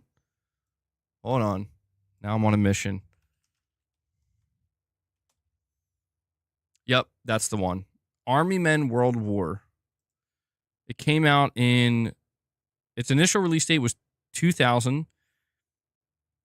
Army Men World War is a third-person shooter video game developed in... Well, no.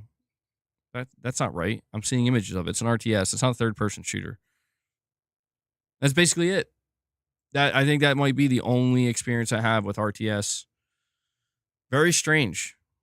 Very strange. Yep, and that's it. It was Mandela affected out of existence. For a minute, I was getting a little bit nervous. I'm like, why can't I find this game? Yeah, if I remember correctly, when I was really young, I had like, again, this kind of like Windows 98 PC, and I think somebody from my dad's job like gave him a bunch of PC. This was when PC had physical discs. They gave him a bunch of games to give to me to play. And this was one of them. There was like there was some kind of mech game. I don't know what game that was. I couldn't get into it though, man. I was struggling. I'm like, I'm gonna go. I was the same way back then that I am now, dude. I was like, I'm just gonna go play on my PlayStation or my Nintendo 64 or whatever. It started at a young age.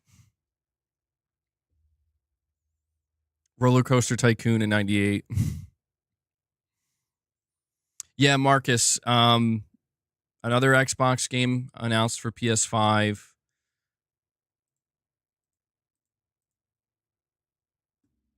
Age of Empires.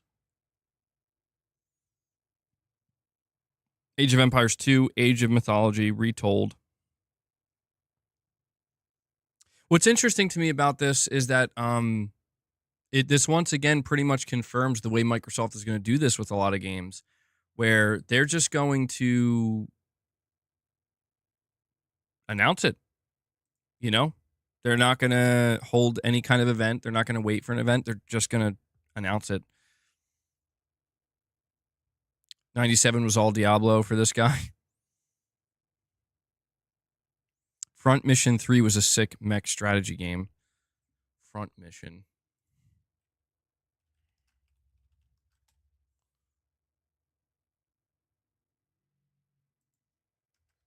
Could this have been the game? No, this wasn't the game. I think the mech game that I remember, I don't remember the name of it, but it was first person. I do remember that, and I was really not enjoying it. Oh, you're saying that was for PS1, okay.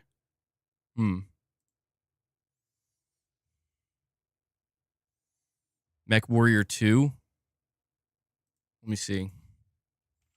Mech Warrior 2.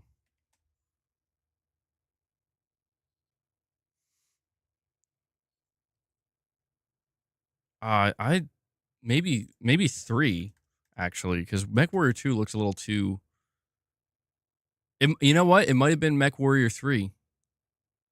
Initial release date 1999. I'm looking at it. It looks. Maybe. I don't know. I don't think I'll ever know.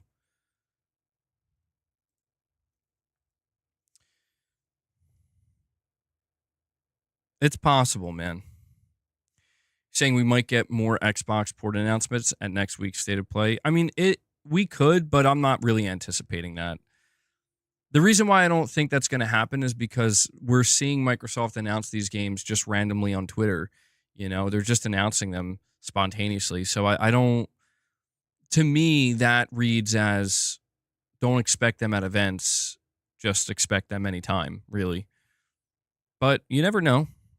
You never know. I could see Microsoft wanting to show up at Nintendo's. I was going to say Microsoft wanting to show up at Xbox's event and Nintendo's event. I could see that. Would I be upset if the State of Play was third-party focused and had mostly Xbox games? Yes, I would.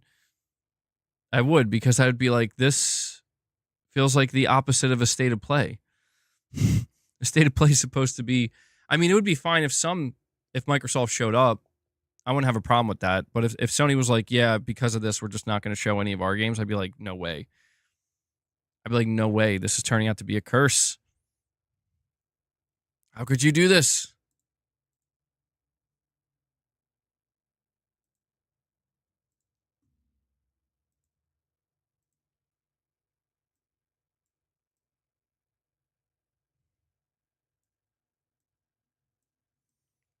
By the way, guys, we are 20 likes away from hitting 200. Thank you for that. Let's see if we can get to that 200 mark.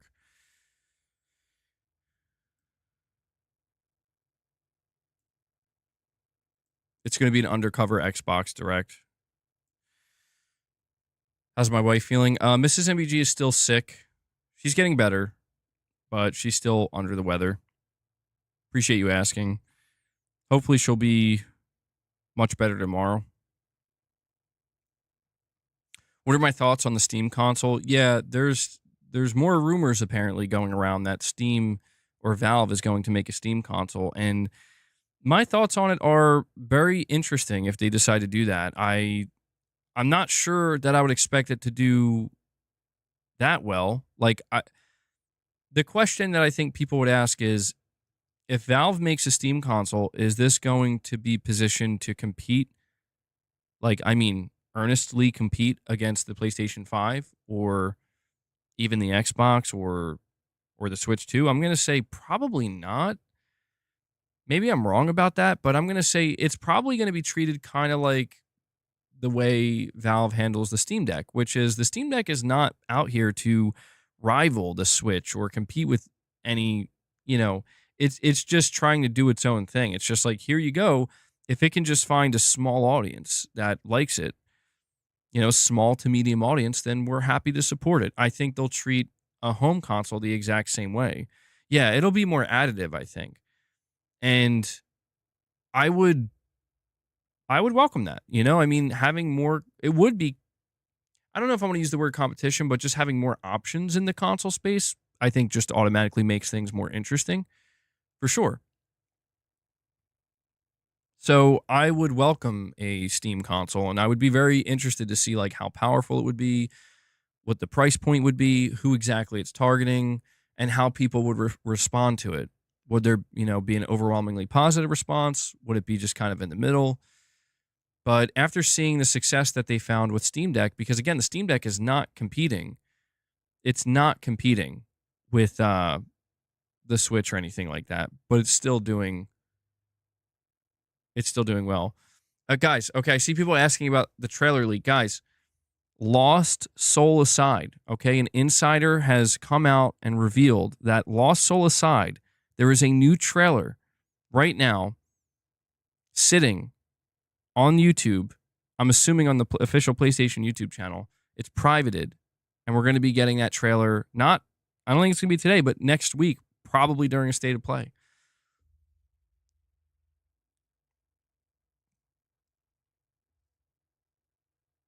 It was the MLB The Show trailer. It leaked, bro.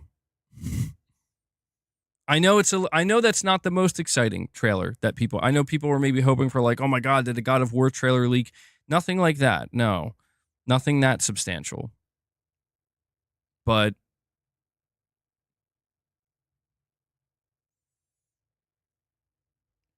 Capono, you said this like 7 times. I know, but new people keep joining. Corey's really upset. He's like, boo this man. I'm sorry, I don't make the news, man. Listen. I got to try to make it sound somewhat interesting, What, Corey, you're not excited for Lost Soul aside?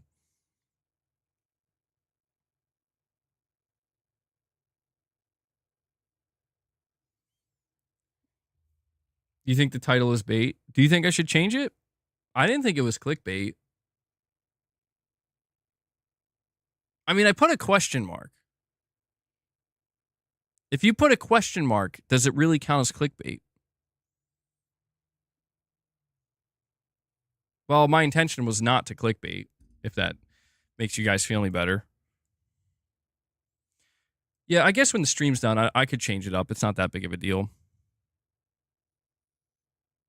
Well, it's because I wasn't sure how else to word it. Like, Lost Soul aside, trailer privated. I don't know. Capono says it's YouTube. He has to clickbait. I mean, these days it feels like it does feel like you get rewarded for, like, the more you clickbait, the more reward you get. It seems like there's just really no. I feel like there used to be some kind of filter, and now it feels like it's just gone. and you just say whatever you want. Like, you could just type whatever you want.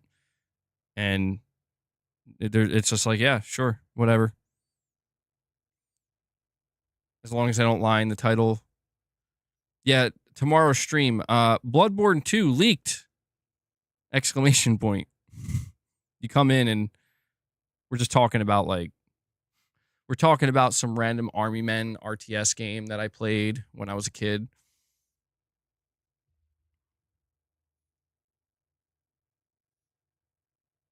Nate Dogg, you're saying people were saying MBG's an Xbox guy again since he'll be mostly playing Xbox games this year? That's funny, man. Yeah, I mean, I guess I'm an Xbox guy now. Again. Come on, boss. Come on. Come on up.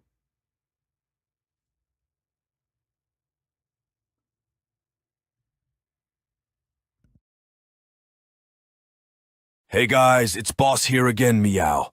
I can't wait for the next stream, Meow, so we can hang out and eat snacks together. It's gonna be a good time. Meow.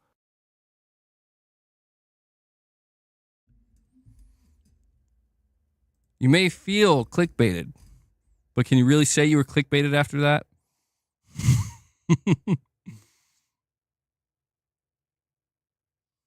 Oh, man, boss. The other day, he said he's buying Halo on PlayStation and not playing it. Dude, yeah, I won't lie. The idea, if Halo does come to PlayStation, the idea of doing a stream where it's like, I'm playing Halo on my PlayStation is very tantalizing, but if they release a physical copy of Halo, I will buy that. I will absolutely buy that. No denying that I will buy a physical copy of that. But I don't. Yeah, that's what's weird, man. Is I don't know why people are making it sound like I've been against every Xbox game. That's just not true. And Corey, the legend Landiga, comes in and drops a 10 bomb on you guys. He slaps you guys. How can you slap? How can you slap? With the 10 bomb. I can't play those sound bites, man. They make me laugh too much. Like they're too distracting. But Corey dropping 10 membership gifts for you guys. Thank you so much, man. You're saying boss needs his treats. Come on, mates. Guys, Corey is asking you guys to answer the call. To answer boss's call. He drops the first 10. I'll add that to the counter. Boss, please don't break that.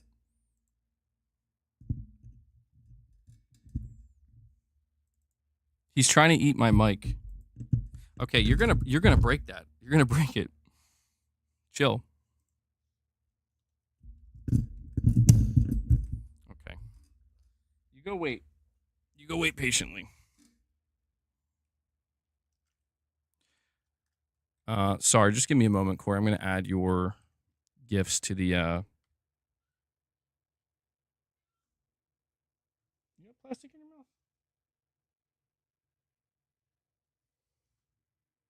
No, he's good. He's good. I was like, bro, there's no way you actually broke off some plastic and are eating it.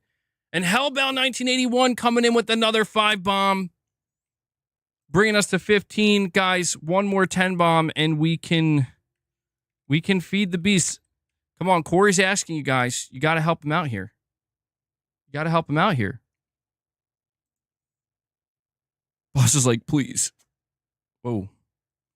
Thank you for that, Hellbound. I appreciate it. Appreciate the membership gifts, guys. When do I think there's going to be a state of play? Apparently, it's happening next week. I'm thinking Thursday. And Ray comes in and drops a single gift for you guys. He's like, you know what? I got to help us get there, man. And then Toolman55 with another 5 bomb. That's 21. 21 members, guys. Got a full-blown member train going. I'll be back. That's Corey, by the way. That's Corey being like, I'll be back. Yeah, I forgot to play that, Corey. You mentioned that yesterday. I'm like, yeah, I got to get that one. Kind of surprising I haven't had it this whole time.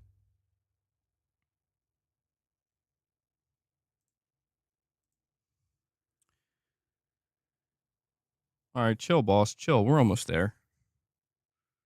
Let's keep the Bloodborne in. And Corey drops the... He does it. Corey takes it home, bro. Boss, it's time. Boss, do you read me? It's time to feed the beast.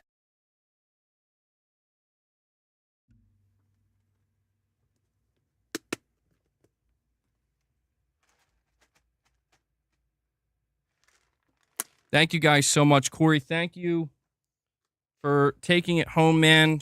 Bringing us up to 26 members on the day. Boss is a very happy cat right now.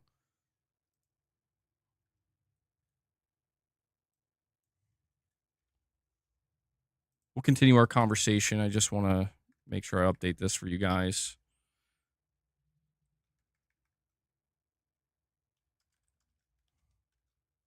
By the way, for those who weren't here yesterday,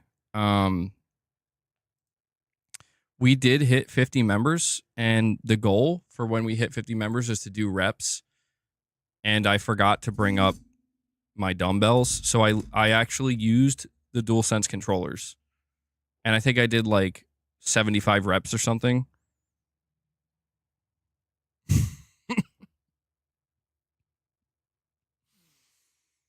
Is Bloodborne PC getting announced?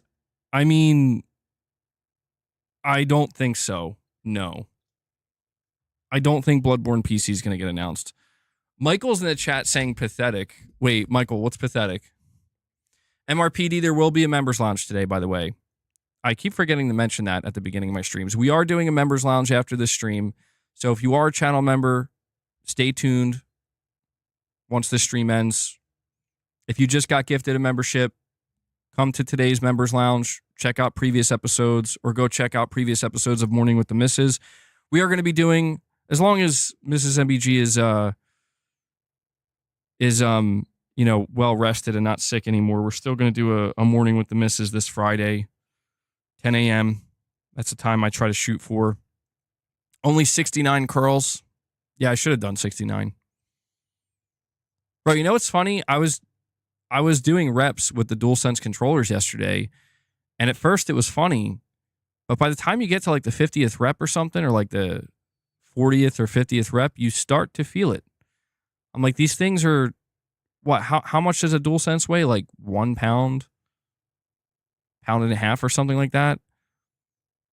But you do enough reps and you're like, my shoulders are burning. It actually works. Scott's like, come on, man. You do it. Scott, do it right now. Pick up your DualSense. If you have 2 DualSenses, I want you to pick up both and just do 50 or more. Go for 60 or higher. Just do the reps without stopping. I guarantee you're going to be like, you know what, actually. All right. Your biceps are weak, but the forearms are strong. Heavy weights with low reps build mass.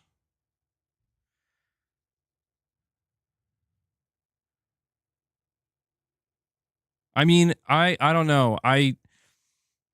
From my understanding, not to introduce too much fitness talk here, but from my understanding, scientifically speaking, as long as you don't go beyond like the 25 to 30 rep range in terms of the weight you're using, from my understanding, you can do lower weight, higher reps, and you will get the same exact results when it comes to muscular hypertrophy as you would using, heavier weight with lower reps. But there is like a threshold. If you're using like 5 or 10 pound dumbbells and you're doing like 50 to 60 reps or something, that's probably where you're not going to see the same type of gains. But if you're using like 15 pound dumbbells and you're going to like 20 or 25 reps or 30, you can build the exact same amount of muscle as if you were using 35 or 40 pound dumbbells and doing like 6 to 8 reps. Scientifically speaking, that's the way it works. So make of that what you will.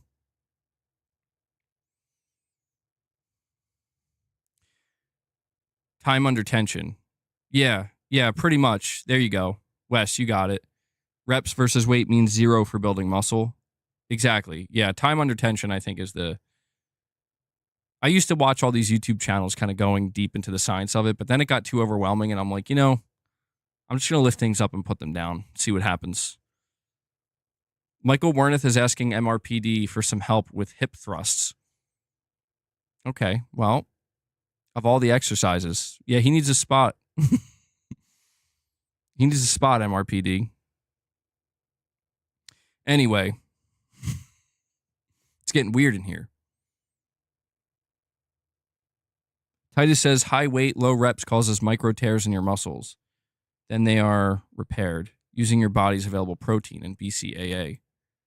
One of the more interesting things I've learned about muscle growth is like the idea of muscle memory, how if you lose muscle or your muscles shrink, if you spent like most of your life training and then you for some reason you stop for a long time and you lose a lot of muscle, but you get back into training, your body actually very quickly, it gets it back much quicker. Is the members lounge going to be about watching the Monster Hunter Wild showcase? I wasn't planning on it, but maybe we could. I don't know. Is that what you guys want in the members lounge? It depends on how long it is, to be honest. If it's short, we can watch it. If it's really long, I don't know. Patrick, you're saying I do have 2 DualSense controllers. I'll try those 50 reps. See, this is what I'm saying. I'm trying to encourage people to lift. Not everybody has a pair of dumbbells. So if I start doing some exercising with some DualSenses, people are like, oh, I got some DualSenses. I can use those.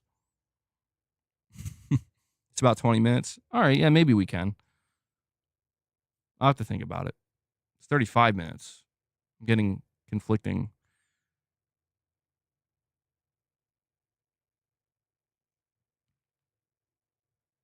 Yeah, I don't recall Capcom show being that long.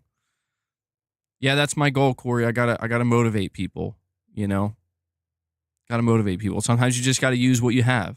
Sometimes I gotta use Boss, That's why I feed him more treats. Bulk him up a little bit, and then I lift him. I would try to do it right now on camera, but he'll probably get upset and then attack me or something. And you guys would probably love that, though. That'd be some entertainment right there. No, I don't have 2 DualSense edges. I only have one. I only have one edge. And actually, come to think of it, the DualSense edge, I think, is slightly heavier than the regular DualSense. So...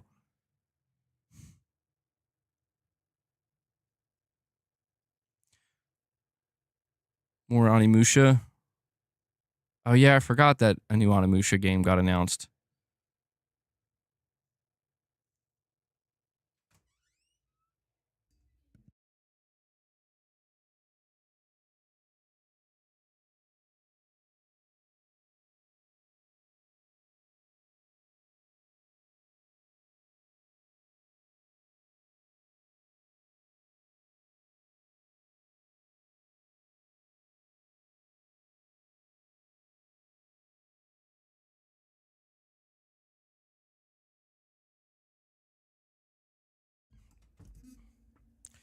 Sorry about that. Luna, do you want some treats too? Yeah, we saw that. That happened while we were streaming. 2 more Xbox games, I think, were announced coming to PlayStation. What's the bigger one, though? The bigger game is Age of Empires 2, right? Like, that's the bigger deal? No, I haven't seen that, Ryan. That sounds pretty funny, though.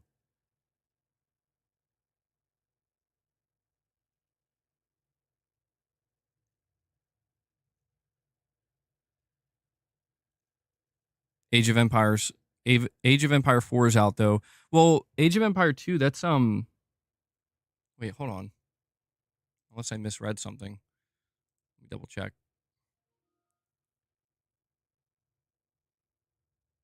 Okay, Age of Mythology Retold is coming out March 4th. And it's coming out March 4th on PS5.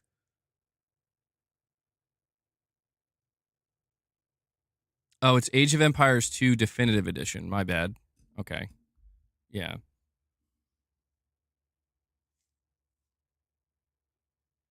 Oh man, you're getting cat hair all over my sweater. Michael Lynch, you're saying, I can't find how to become a member again. Michael Lynch, there should be a join button, but here's what I'll do. If you can't find it, I will post a link in the chat. And it's not just for you, it's for anybody. Anybody can use this link, but this link, if you click it, it should take you right to the page. It might click you off the stream for a minute. So I would say right click it and open it in a new tab. But I'm going to post this in the chat. This should take you right to it. The join button isn't on the screen. Okay, here, try this. Click this link, right click it, and then open it in a new tab. And you should, if you're trying to re-up your membership or become a member again, that should work for you, Michael. So hopefully it does. I appreciate that, man.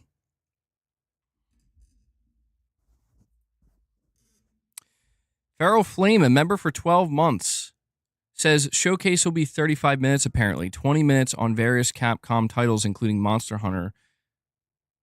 The 15 on Monster Hunter hosted by the producer. Oh, wait, hold on. So it's not just Monster Hunter. Is that what, if I'm reading this correctly, Pharaoh Flame, you're saying there's going to be other games that they're talking about? Oh, I didn't know that. I thought it was just Monster Hunter. So what time is this happening? And Matador 509 with a $5 super chat says, "What's up, MBG? First party predictions?" Yep. My biggest first party prediction for the State of Play that's apparently happening next week is a God of War remaster collection. That's my biggest prediction. And maybe Wolverine. And Josh Reinhardt re-ups his membership. Josh, thank you for that, man. I appreciate that. That actually brings us up to 27 members on the day. So really, really appreciate the support, guys. It means a lot. So that's why somebody was saying Animusha. All right, let me go check what time this is going down. Here, boss, let me put you over there. Come on. Oh, jeez. Boss, why are you shedding so much, man? I'm going to have to vacuum in here after this stream. There's so much cat hair. Makes me wonder how much cat hair is in my PC and my PlayStation. All right, let me go on PlayStation's YouTube channel and see what time this is going down.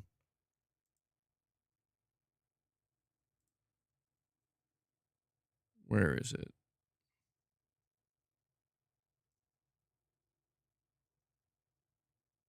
Why can't I find it?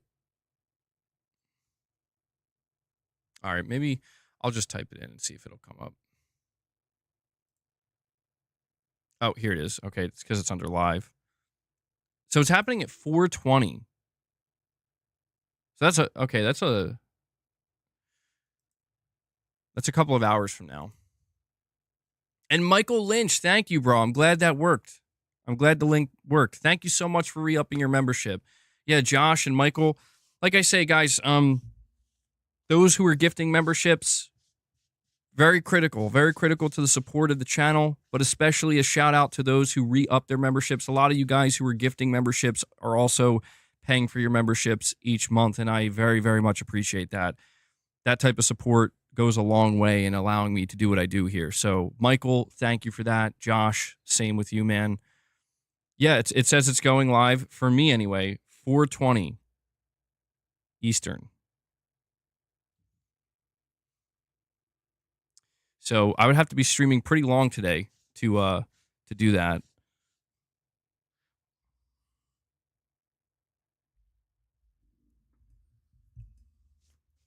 Hold on one second, guys.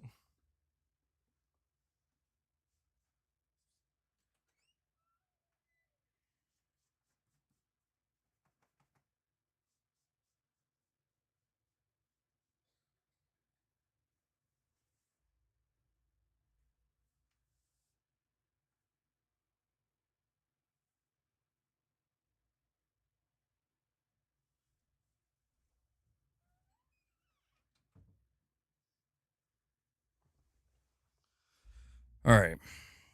Sorry, it's getting kind of hot in here. So I had to take my hoodie off.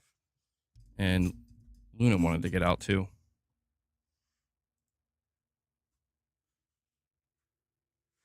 Capono, you're saying my free membership ran out, but I paid on my own, so it worked.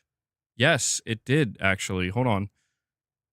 Capono, when did you do that, though? Because if you did it before we were live, I don't think it shows up on the counter. But I do see a badge next to your name, so it must have worked. No, boss. No. Okay. Fine. What's happening at 420? At 420, there is going to be like a Capcom showcase, apparently. It says Monster Hunter Wild Showcase, but people were telling me that apparently they're going to be showing like 4 other Capcom games. Excuse me. Which I didn't know. I was under the impression it was just exclusively Monster Hunter. Even though Microsoft is announcing games on X, it doesn't preclude PlayStation from wanting these games at a state of play to reveal to their own audience. It is a flex. Yeah, I agree with that. That's why I'm kind of open to the idea of it happening, because it is a situation where I think Microsoft would not necessarily be opposed to it because it helps them. It's great marketing for them. It's like, yeah, get these games out in front of PlayStation players so they know they can buy them, because that's Microsoft's end goal. They want to get sales from PlayStation players. From Sony's perspective, I mean, the idea of it kind of being a flex, yeah, in a way, I could kind of see them viewing it like that, but I guess we're going to find out. You know, there was that Halo stream the other day, and a lot of people thought that that's where they were going to announce Halo coming to PlayStation, and it never happened. I mean, something like Halo showing up at a PlayStation show would be monumental. I mean, that would be kind of mind-blowing for both Microsoft and Sony and for everybody watching. So I could see why Microsoft would want to make that happen. You know, that would be a kind of bomb drop moment in a way for both. Like, that's like such a big win-win where like Microsoft wins because it's like you show Halo off during a Sony event when everybody's watching. You know, like you're going to break the internet. Sony wins because, well, hey, we got Halo on PlayStation. You know what I mean? It's the more I think about it, the more I realize like this could happen. But I'm just trying to keep my expectations somewhat realistic in that it's already crazy enough to imagine the idea of Halo being announced for PlayStation, and the idea of it being announced at a PlayStation event would just be. You think you could see a Todd Howard video at a State of Play announcing Starfield? Lay down, boss. It's cool. Just lay down. Just relax. That would be interesting too. Anything showing up would be interesting. But I just hope Sony shows up with some of their own stuff too, man.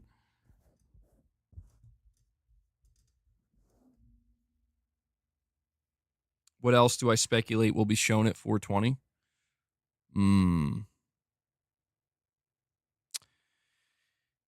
I mean, Onimusha showing up again would be great. I don't know. I'm assuming nothing Resident Evil. I mean, I saw Corey mentioning like Resident Evil 4 remake. I don't know what else they would have to show for that. I bet you will, Garrett. We have another direct donation here from Carlos. Carlos, thank you so much. $20 direct donation. Very much appreciate that, buddy. You're saying Onimusha could be promising if they modernize the gameplay. Dude, I never catch your streams live, LOL. Well, I'm glad you're here today, man. And again, I do appreciate the direct donation. Onimusha is a game I have no experience with. This is another one of these series where it's like I've heard of it. I know it has like a cult following, and it's something that a lot of people I think hold in very high regard. And people were basically telling me it's kind of like Resident Evil, but with like was it samurais and like demons and stuff. And I'm like, I'm sold. Like I had no idea. I never knew that that's basically what this game was. So they're basically rebooting it. It seems, and I'm paying very close attention. I feel like Capcom, they're just, I know there was like that time in like the mid 2000s or something where like Capcom seemingly wasn't doing that great and people had a lot of concern about them and whatnot, but they really, I think they've kind of been on fire. Capcom's really been killing it. Okami 2. Yeah, I mean, it would be awesome if Onimusha shows up, because we did get that one trailer at the Game Awards, but that's about it. DMC 6.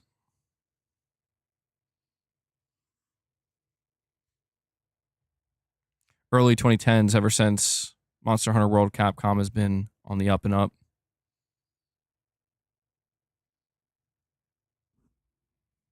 Yeah, I'm still just waiting for Capcom to announce they're remaking Resident Evil Outbreak.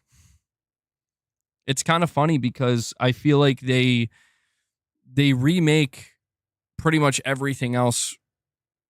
They're remaking all these other Resident Evil games or re-releasing them or whatever. But it's like Resident Evil Outbreak doesn't exist. Dino Crisis needs a remake. Dino Crisis would be a really interesting one. I only played a little bit of the first Dino Crisis, and it did freak me out I played it when I was really young.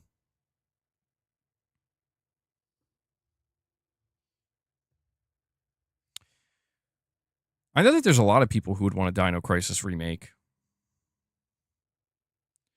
Okay, you're saying Halo going multi-platform could be the rejuvenation that the franchise needs. Well, apparently, based off of the reports that we've gotten so far, Halo Studios, it's so weird not calling them 343 anymore, but Halo Studios is apparently remaking Halo Combat Evolved from the ground up in Unreal Engine 5. And the reports did claim that they were planning on targeting a PS5 release. So that's why it makes a lot of sense, I think, for something like the Master Chief Collection to potentially be in the works for PS5, because it's like, if the idea is you want to kind of reboot Halo in a way and start maybe with maybe like a soft reboot with a kind of reimagining or remake of the first game. Yeah, I think it's smart. I do agree with what you're saying, that this could be kind of the rejuvenation that maybe they need or they want.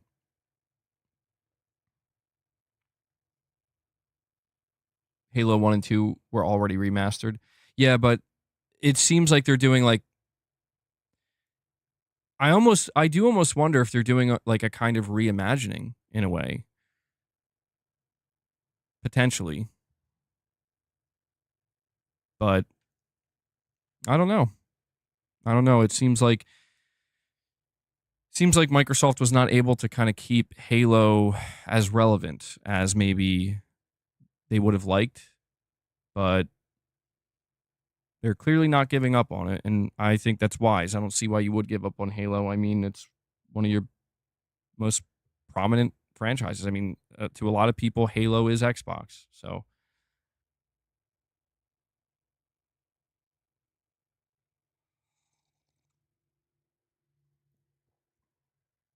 Dino Crisis is really close to having a remaster. Capcom always does polls, and Dino Crisis is always at the top. Yeah, I see people kind of posting about that on X sometimes. It seems like I feel like I've seen quite a few people asking for a Dino Crisis remake. So I imagine that this is something Capcom will consider pursuing, because it's like, if you can pull off a Dino Crisis remake that's anything like the Resident Evil remakes, yeah, that's going to be real good. That's going to be really good. I think Dino Crisis never really got anywhere close to reaching the heights, though, of something like Resident Evil did. But maybe this could be a way to kind of like give it another chance. Master Chief's identity unveiled, Doomslayer. I did see there was that report that apparently for Secret Level, Microsoft was pitched a episode that would be Halo Chief and Doomslayer. Halo Chief, Master Chief, oh my god.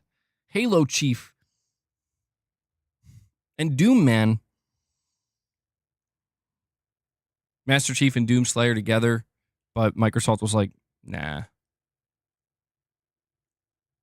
Also, guys, thank you so much. We crushed 200 likes. We are sitting at 223 likes. 2 more likes, and we get to 225. Let's see if we can push it. Can we get to 250? I think we can do it. If you haven't hit that like button, take a moment, hit it. It helps with YouTube's algorithm.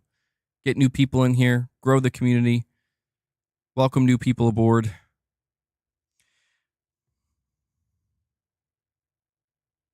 Master Chief would be Atreus to Doom Guy. Is this true? I mean, yeah, Doomslayer, he's pretty beastly.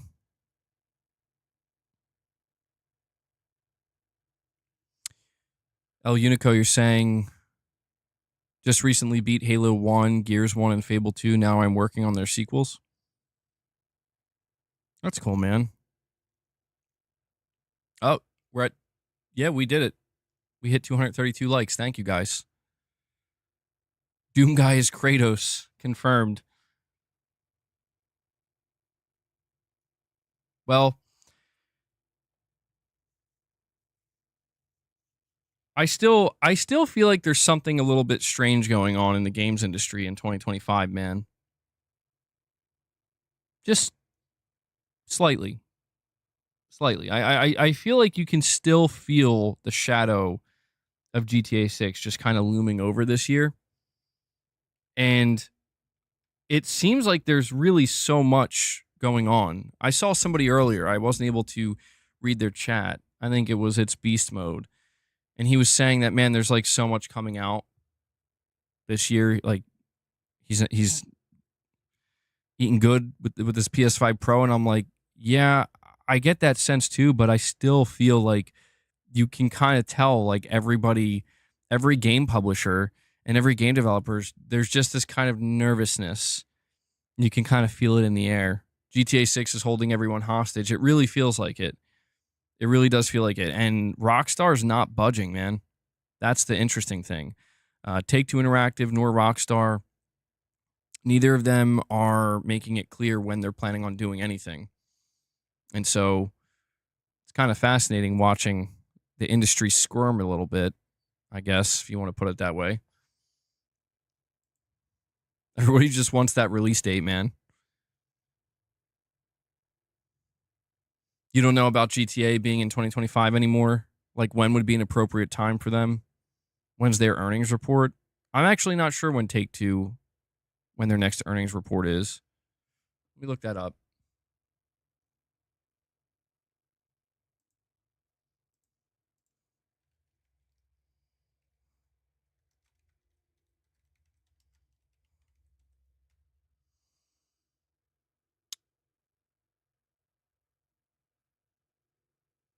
February 6th. So, wow. Okay, that's in 2 days. I had no idea. All right, well, we're on the cusp. Red Dead Redemption 3 in 2027, maybe? Maybe in like 2032. 2032, 2034, somewhere around there. When is Sony's? Sony's earnings, I believe, are on February 13th or February 12th. Landon, I'm right there with you, man. I want these God of War remasters to be real.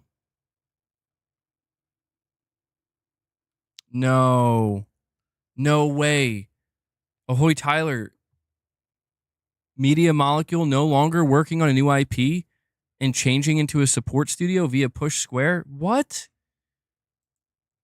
Was this just announced as we were talking about it earlier? Are you kidding me?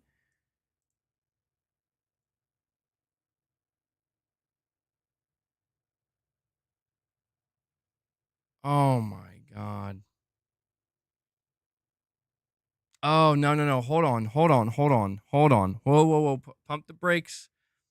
Pump the brakes. It's not what we think. Oh man, that was about to be some real bad news. Well, let me read it. All right, this is being reported by Push Square. Sumo Digital, the UK developer behind PS5 launch title Sackboy: A Big Adventure, has announced it is canceling a new IP it had in the works to focus entirely on game production for external partners. The Little Big Planet spinoff is just one example of the work the studio believes is its core strength and the foundation of our success. So it's now decided to double down on those efforts instead of creating its own original experiences. Okay. All right. Had me sweating there for a minute. Ahoy Tyler coming in about to drop a bomb on dude, I was about to lose it because I'm like, bro, we never talk about Media Molecule. The one day I bring them up and talk about their new IP, we find out it gets canceled. I'm like, if that happened, I would have to stop doing this. I would have to stop doing this because, like, I'm truly cursed, man. Anything I say, the opposite will happen. Well, this kind of makes sense for the studio, though. It's all good, Tyler. It's all good. I appreciate you letting me know. Because that's still pretty interesting. This is a studio that did work directly with Sony on Sackboy: A Big Adventure, and they're basically saying that they're just going to continue. They're going to go all in with just partnering and making games that way. So what this tells me is maybe they're going to continue to work with Sony. Maybe they're going to make another Sackboy game. 50 push-ups on the floor now. Ahoy Tyler, drop and give me 50, bro. Give me 50 DualSense presses. DualSense presses. DualSense press? I can't say that. You know what I'm saying. They're 100% putting them on support for the next Astrobot. Ooh. Okay. That would be an interesting one.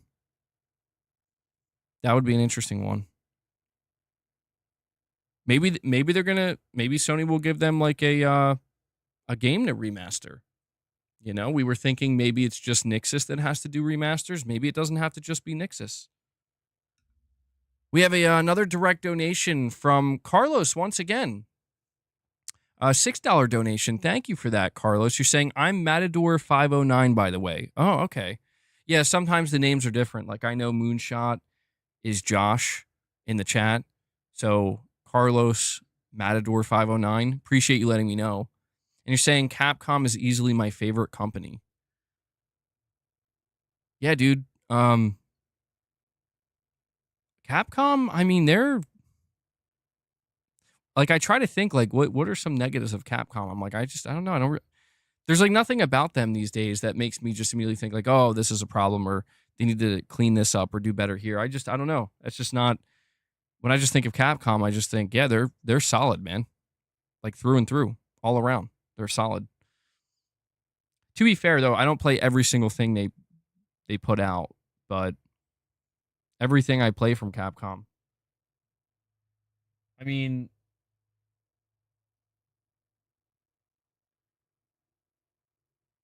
this is why I'm so curious to see. Like, one of the things when it comes to Capcom, I will say, Resident Evil Village. I didn't like Resident Evil Village as much.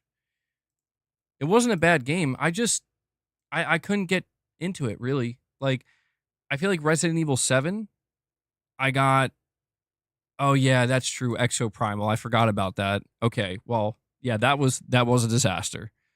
So they're not perfect. Turns out Capcom's not perfect. I completely forgot about that.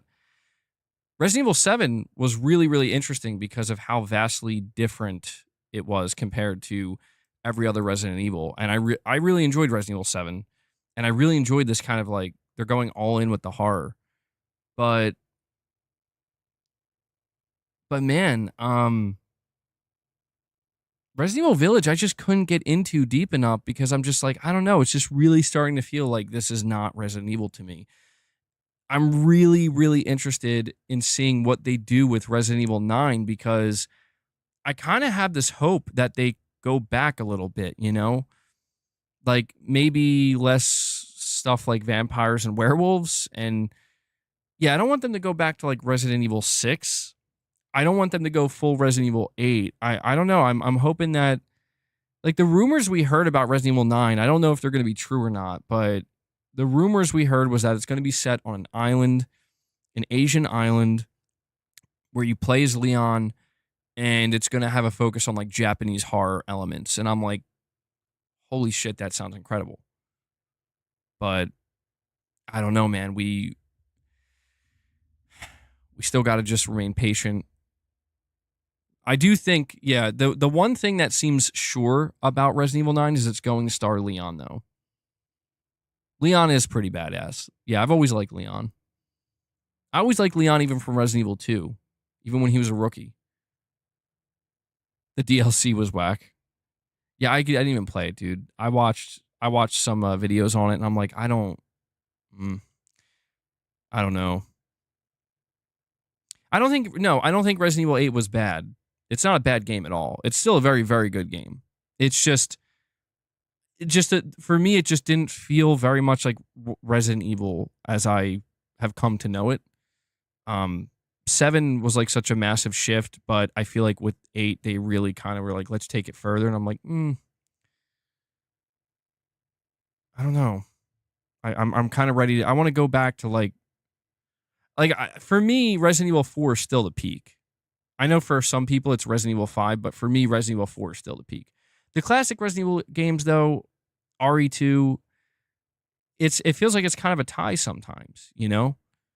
Like I think about Resident Evil 2 and I think about Resident Evil 4, and they're so vastly different, but they're so both individually amazing.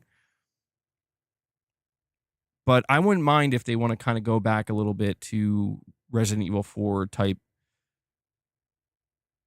you know, even from the storytelling perspective, where it was action, but also there was enough kind of horror, like to make you uncomfortable at certain points.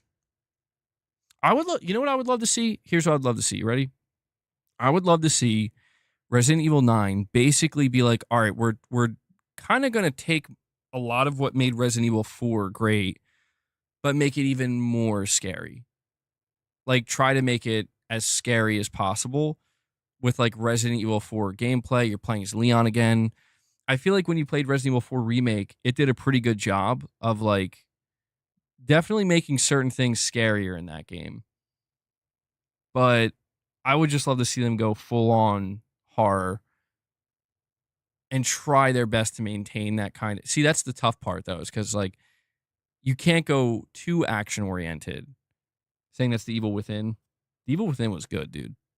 The Evil Within 1 and 2, amazing games. Actually, yeah, The Evil Within 2, that was a banger. Who the hell thinks Resident Evil 5 is better than 4? They're out there, man. Resident Evil 5 sold even better than 4. They're out there, trust me. They exist. Resident Evil 4 action with Silent Hill 2 horror. Ooh. Okay. Yeah, that's such a difficult balance, though. Like, that's really such a difficult balance to achieve. Because the more action-oriented you become, the less scary everything becomes. The more horror-esque you try to make it, the more horrifying you try to make it, you know, you have to kind of remove the power factor from the player. You can have both. I think you can. Well, you meant to say you can't. I feel like you can, but it has to be kind of balanced out perfectly. I think Resident Evil 4 got pretty close, but you could tell Resident Evil 4 definitely started to lean more towards like being action oriented more so than horror.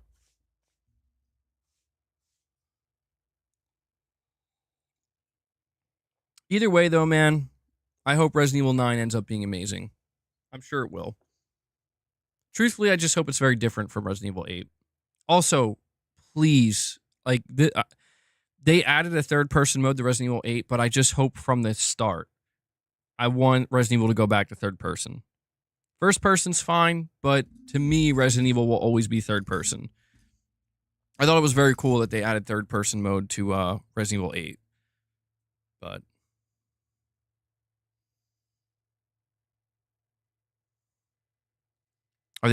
aren't they doing open world for 9? That's what the rumor claimed. That's what the rumor claimed. But I don't know. We have like a Resident Evil leaker claiming that almost all of the leaks we've gotten so far were not real. You want to go back to a static camera. Interesting. Guys, you know what I'm thinking about doing? In all seriousness? I'm thinking about ending this stream now and doing a members lounge, and then ending the members lounge and doing a public stream of the Capcom show so everybody can watch it. No, Morgan, definitely not that. Could you imagine if that's what I was going to say? Guys, you know what I'm thinking about doing? Yeah, no, Morgan, not that. I'm thinking about doing that because I want to make sure to do. Well, I wouldn't have to end it now, to be clear. We could still stream for a little while, but I just want to make sure to do a regular members lounge. Maybe I jumped the gun on that a little bit because we basically have like 2 hours. So I could probably do like another half hour, 45 minutes for this stream. We could do a members lounge and then open up another stream to stream the Capcom stuff. 5 was the first Resident Evil that lost you. 6 sucked. Yeah, I never even really played 6. Like I played some of it, but I'm like, I don't know what's happening. What happened, you know? 5 was good, but it kind of lost me a bit too. Yeah. I did think 5 was really good, but I was definitely starting to feel like, okay. It's cool that Chris is buff, but like I don't know.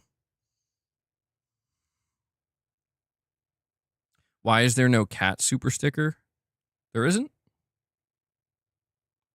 Does MBG hate 6? No, I don't hate Resident Evil 6. I kind of felt the same way a lot of people felt, which is like, bro, what are you guys doing? You know, like this is getting a bit like nonsensical. Like it felt like it started to get very nonsensical. And to be fair, Resident Evil has always kind of been nonsensical, but they're like, but what if we just like ramp it up to 10? And I'm like, guys, you were fine at like a 6. All right. On the nonsense scale, 5 or 6, maybe a 7 occasionally, that's fine. But they're just like, but what if we go to 10 or 11?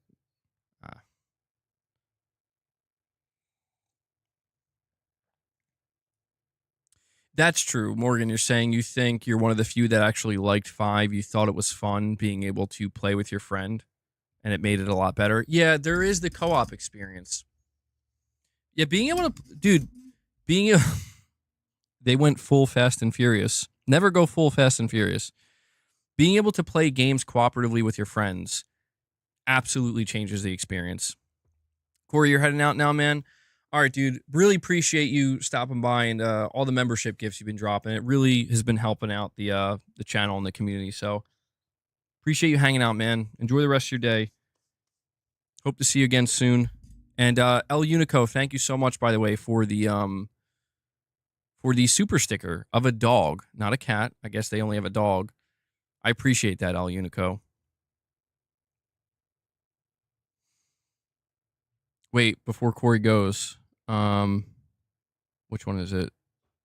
Hey guys, it's Boss here again, Oh, wait. Meow. I can't wait for the next stream, Meow, so we can hang out and eat snacks together. It's gonna be a good time. Meow. All right, that wasn't the one I meant to play. I'll be back. There we go. That was it. See, sometimes I get them mixed up. I just meant to simply play I'll Be Back for Corey. Meow.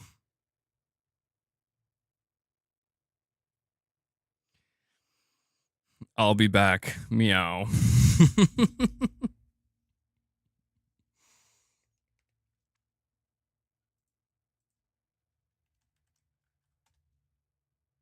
Here we go, guys.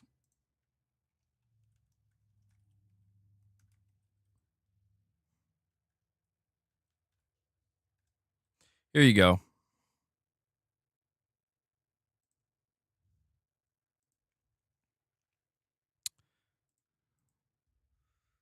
It's generating. Hold on. You guys gave me the idea.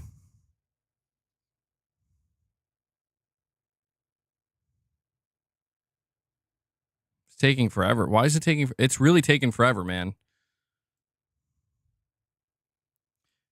We have Morgan Anstein coming in and re-upping their membership once again. Morgan, thank you so much for that, buddy. Really, really appreciate that. For that, I'm going to give you this. I'll be back. Yeah.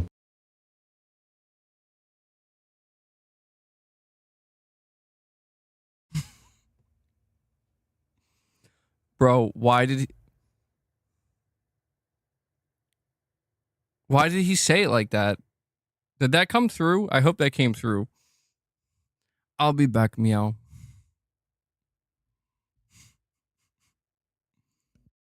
I'll be back. Yeah. Gotta love it, man. But yeah, Morgan, thank you for re-upping your membership. That brings us up to 29 members on the day. I think what we'll do is we'll keep this stream going till 3 o'clock. So like another half hour, and then we'll head over to the members lounge. And then after the members lounge, we'll stream the Capcom show.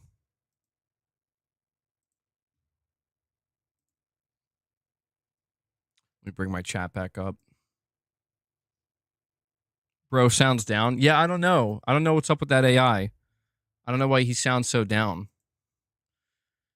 That's the thing when you're doing these AI voices, you can't make them sound like they're just going to sound how they sound, tone-wise.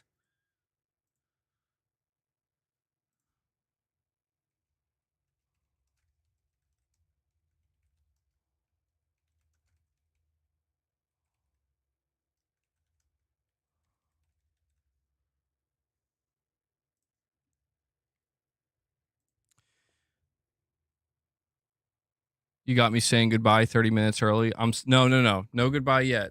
No goodbye yet, Gaming Survivor. Any info about Battlefield when it comes to the player limit? As of right now, no. Well, actually, hold on. I think they confirmed they're going back to 64 players. Now that you mention it, I think they explicitly confirmed they're not trying to go beyond 64 players. I think they realize 64 players is kind of the sweet spot. Come on, the Capcom remake. Dino Crisis, you cowards. Why did he say it like that, dude? Why did he say it like that? It sounded so weird.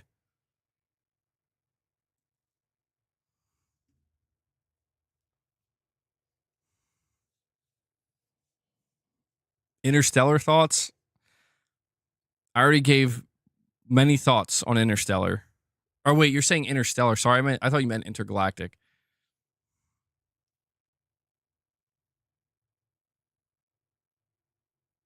You're saying you were one of the only few that actually liked the 124 player limit. I remember when they announced that, I was like, that sounds a little absurd. I don't know, 124 players? But I was only ever used to Battlefield being like 64 players at most. And even that was pretty chaotic. I had to take a breath mid-sentence.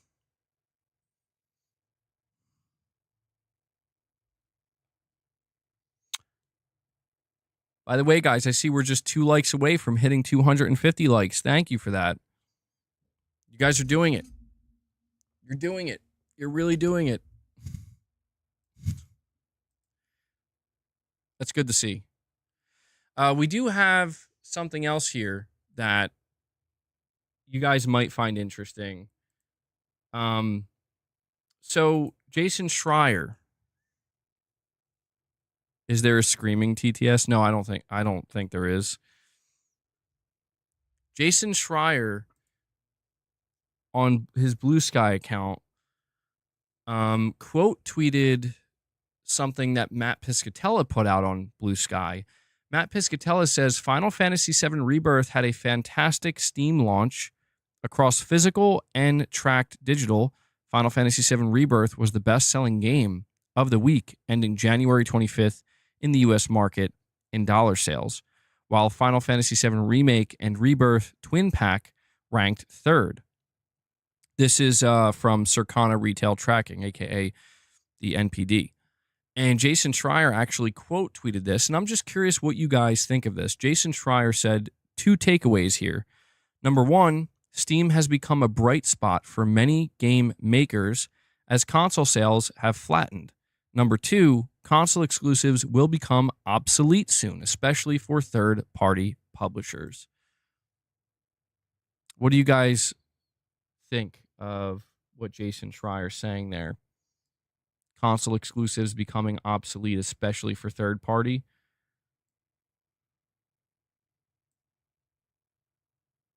XS, you're saying of the week with no other games releasing that week?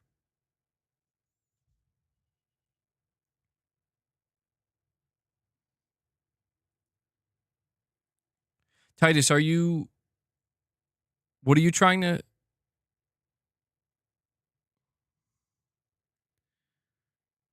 Trying my phone, see if I can join again. Are you talking about a membership?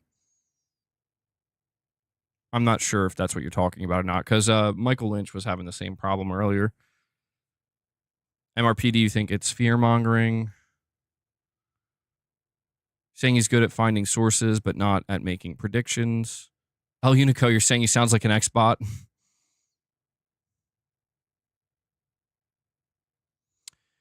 Eric, you're saying MBG, I think they're a little excited about this week's sales. It's no longer in the top 30 on Steam. I mean, I haven't been following it on Steam. I've been seeing mixed things. I've been seeing some people saying it's doing well, others saying it's not, it's flopping. Final Fantasy 16 sold 3 million in 6 days on PS5, but then barely managed to do 500,000 in total on Steam since September.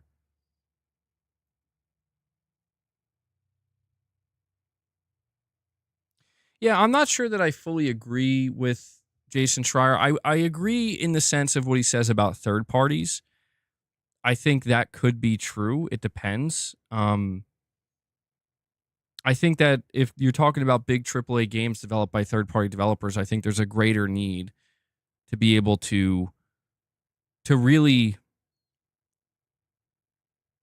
to really make sure you're going to at least recoup the cost, right? So I could see how doing exclusivity maybe hinders that a bit. Titus, did it work?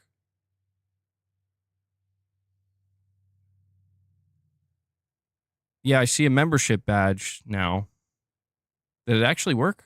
Because it didn't pop up on here if it did, which is weird. Although, wait, it counted. Hold on.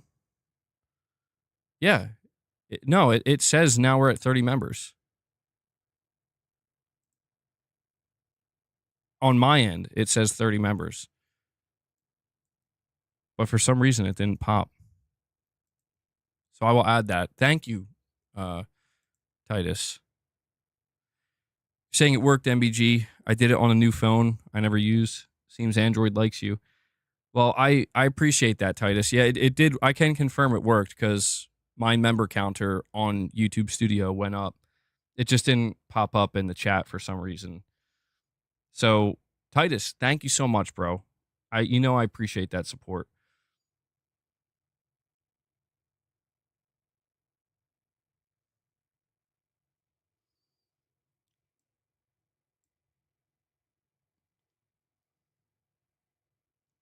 Well, I think the big question that people have here when we talk about this, as it is usually the case, Jason Schreier saying, well, he believes that console exclusives are soon going to be obsolete.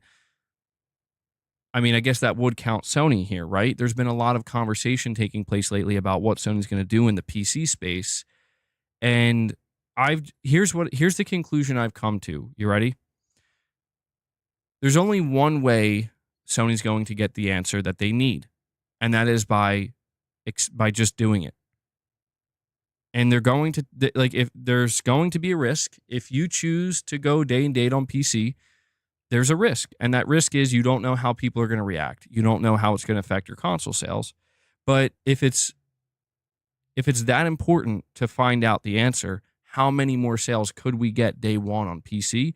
Then the only way you're going to find out is you can't look at other people's games. You can't look, I mean, you can look at it. You can look at the data. It can maybe be a little bit useful. But the reality is Sony's only going to know when they decide to do it themselves and see the actual results. So let's say they were to decide with, Death Stranding 2, day one on PC. How many copies does it sell on PS5 day one versus how many copies does it sell on Steam? How are your PS5 sales looking? They're only going to be able to get that data by doing it. Titus, you're saying maybe it'll let you gift members too? Yeah, you can find out, man. Oh, the timing, bro. The timing. Incredible. That was amazing timing. Literally, as soon as I read that, you dropped the 5 bomb, bro. Thank you so much, Titus. I'll get it up. I'll get it up. Titus slapping you guys with 5 more membership gifts. Love to see it, bringing us up to 35 on the day. Like I said, we will be doing a members lounge once this stream wraps up. So if you were just gifted a membership, please join us in there. You never know what's going to happen in the members lounge, man. That's awesome, though, Titus. I'm glad that it's finally working for you. You've been having to struggle with that for a while. So I appreciate the support, man. It means a lot. Good stuff. Good stuff. Carlos, you're saying even Nintendo are not safe. If the Switch 2 doesn't sell well, Nintendo's going to start to release games on smartphones or the cloud. I think they already had released some games on iOS and Android.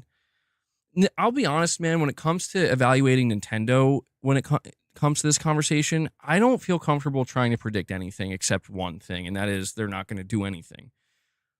You know what I mean? I only feel comfortable making that prediction because it really has become clear that Nintendo just they do things on their own schedule and they do things how they want to do it. And it's kind of nice to see in a way because it's like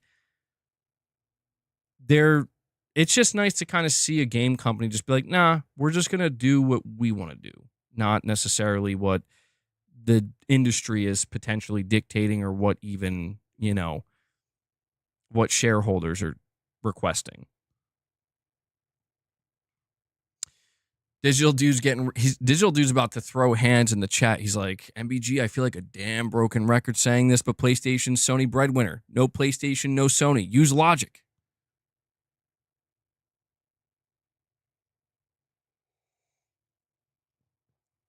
Well, that is true. I mean, there is truth to what you're saying, Digital Dude. And I've talked about this, that the PlayStation brand is Sony's breadwinner. It is their moneymaker. It's the most vital part of Sony, and they have to treat it with care. They have to. If they decide to just do things recklessly, they're going to pay a deep price potentially if they mess up. So they have to really have a lot of confidence in when we talk about making critical decisions that are going to basically determine their approach going for the next 5 to 10 years potentially, they have to have an immense amount of confidence in the decision they're going to make. And I do believe that Sony is going to need to find the answer directly by experimentation. I think they have no choice because you are correct in that it is their moneymaker. And if they risk doing something that hinders the revenue, if they were to upset a large enough portion of the fan base so badly that suddenly we just lost millions of customers, it feels like it's hard to imagine that because it feels like it would have to be something pretty cataclysmic. But it has happened in the past to other brands and other companies. Sony's been down this road before with the beginning of the PlayStation 3 generation, so they know what it's like to lose so many customers so rapidly. I think if they come out with one game, I don't know. See, the more I think about it, do they think they can put the genie back in the bottle? Technically they could, right? I was going to say they just need to come out with one game. Let's just say Wolverine. I don't know. Wolverine or Ghost of Yotei, one or the other. It's launching day one on Steam. That's what we're going to do. And they're going to do it because they're like, we got to know. We have to know what's going to happen. Maybe nothing happens. Like, to me, that would kind of be the funniest thing, is if they did it and it's just like, all right, we're waiting for the bombs to go off, and it's like nothing happens. It's just silence. It's just like, okay. But they're only going to know if they just try it. And they've been inching towards that. But the idea is, if it doesn't work the way they think it will, if it, like, I'm looking at it from the perspective of, there wasn't as much pushback as we thought. There was still some pushback, but we didn't really sell as many as we thought we would. Like, it just didn't go as well as we expected. Would they potentially, I guess what I'm trying to say is, if they were to experiment with day one PC releases for their big tentpole titles, and it just didn't produce significant results, and they maybe decided, you know what, we don't want to go through with this, how do you walk that back without creating potentially unnecessary pushback? I don't think you can. So that's kind of the precarious position that Sony is in right now, where they are truly in this weird limbo where it's like, you got to decide where you're going, because once you make that decision where we're going to put this game day one on PC and just do it, you really can't. I mean, you're saying, why couldn't they walk it back? They could, but I mean, it's gonna create such a whirlwind of negative PR. I'm not gonna say for no reason. The reason is to know, but it would create a whirlwind of negative PR. But to be honest, man, I don't know that would stop Sony at this point. Look at how they handled Helldivers, dude. They're clearly willing to just, when they feel like we're ready to try something and just go through with it, they'll just do it. And if the backlash is great enough, they'll walk away from it. So they've definitely shown a willingness to kind of be agile in that way and maybe somewhat unpredictable. But I don't know. This whole situation with PlayStation and PC, I guess I'm just looking at it from the perspective of, again, like, is the juice going to be worth the squeeze? Is the squeeze as necessary? That sounds so weird to say. Is the squeeze as necessary as a lot of people believe it is? I don't have the answer to these questions, but I'm curious to know if this is what they're going to do. I'm very curious to see what the answers will end up being. These companies are looking for more customers. They aren't retreating away from where the potential customers are. Nintendo would need to have a perfectly orchestrated series of screw-ups to be in any danger. They've always been games first and everything else is secondary, which is an advantage. The rest lack. Yeah, I mean, that's why it's interesting to kind of observe Nintendo, where they kind of are in this unique position in a sense. It feels like they have been for a long time.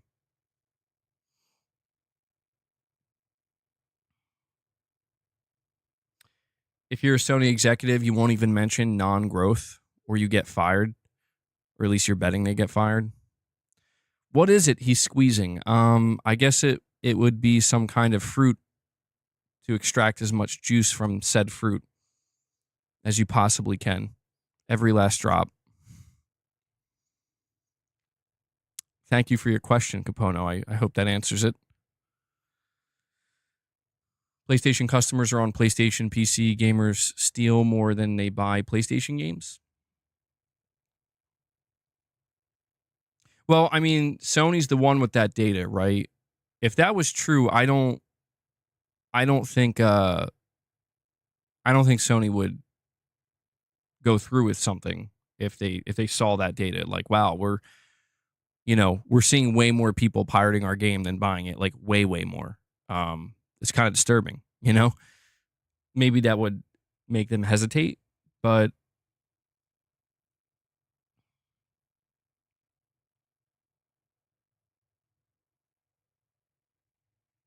MBG, if PC was so lucrative, then why didn't it save Xbox? Well, we have to talk about the idea of diminishing returns with Sony and PC.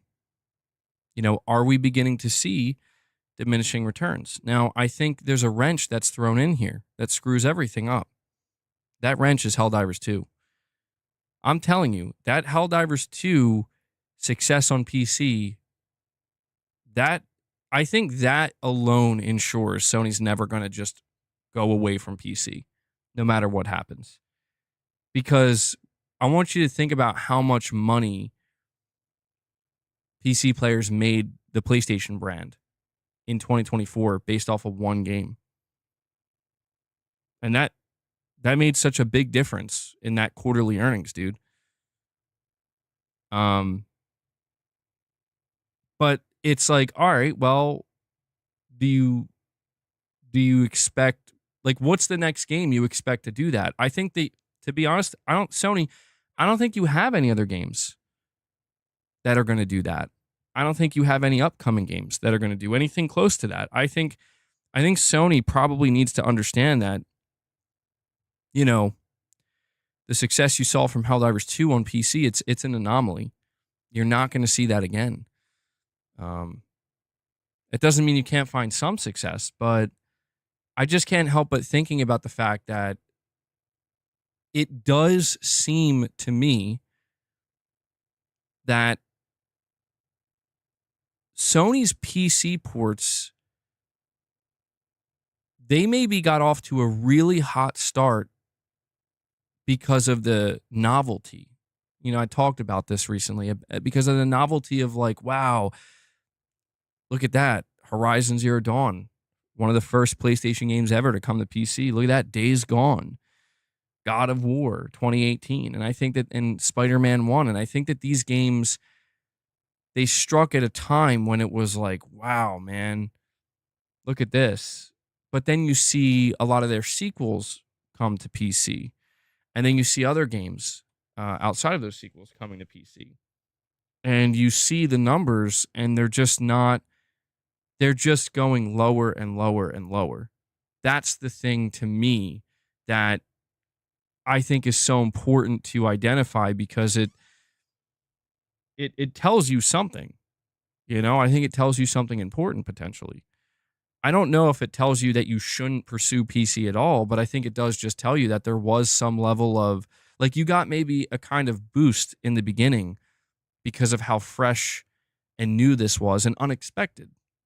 But now that that's worn off, and this is a problem that Microsoft could potentially face in the future as well, bringing their games to PlayStation, where it's like, right now it's a huge deal, and these games are going to sell just because of the fact that, oh my God, these were games that were never meant to come over here.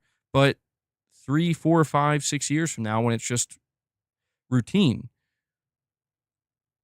people probably aren't going to feel the same way about it. I'm not saying that means they're going to struggle to sell games. It depends on the game, but there is a certain novelty here that I think it will lose its luster, and it is losing its luster. And I think that the question from that point forward becomes, like, how, like, I would love to know myself, like, how well would Wolverine sell day one on PC? What are Sony's expectations there? Hold on.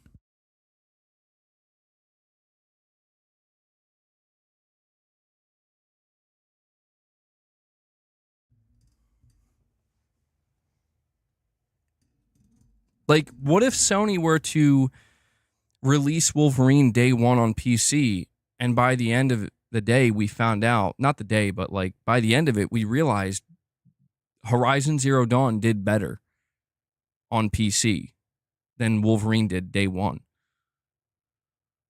Could you imagine that? Like, I feel like if that were to happen, Sony would be kind of crushed. Like, yo, how is this even possible? But I don't think that would be the expectation. I think the expectation And you guys tell me if you think I'm off the mark here. I think the expectation if Sony were to bring a game like Wolverine day one to PC, the expectation simply is this will be the best performing single player game we've ever put on PC. Right? That surely would be the expectation. And I would be curious if it would meet that. And if it did, just how far beyond would it go? So if Horizon Zero Dawn is the best performing single player game they put on PC so far, how much further would a game like Wolverine do if it would drop day one?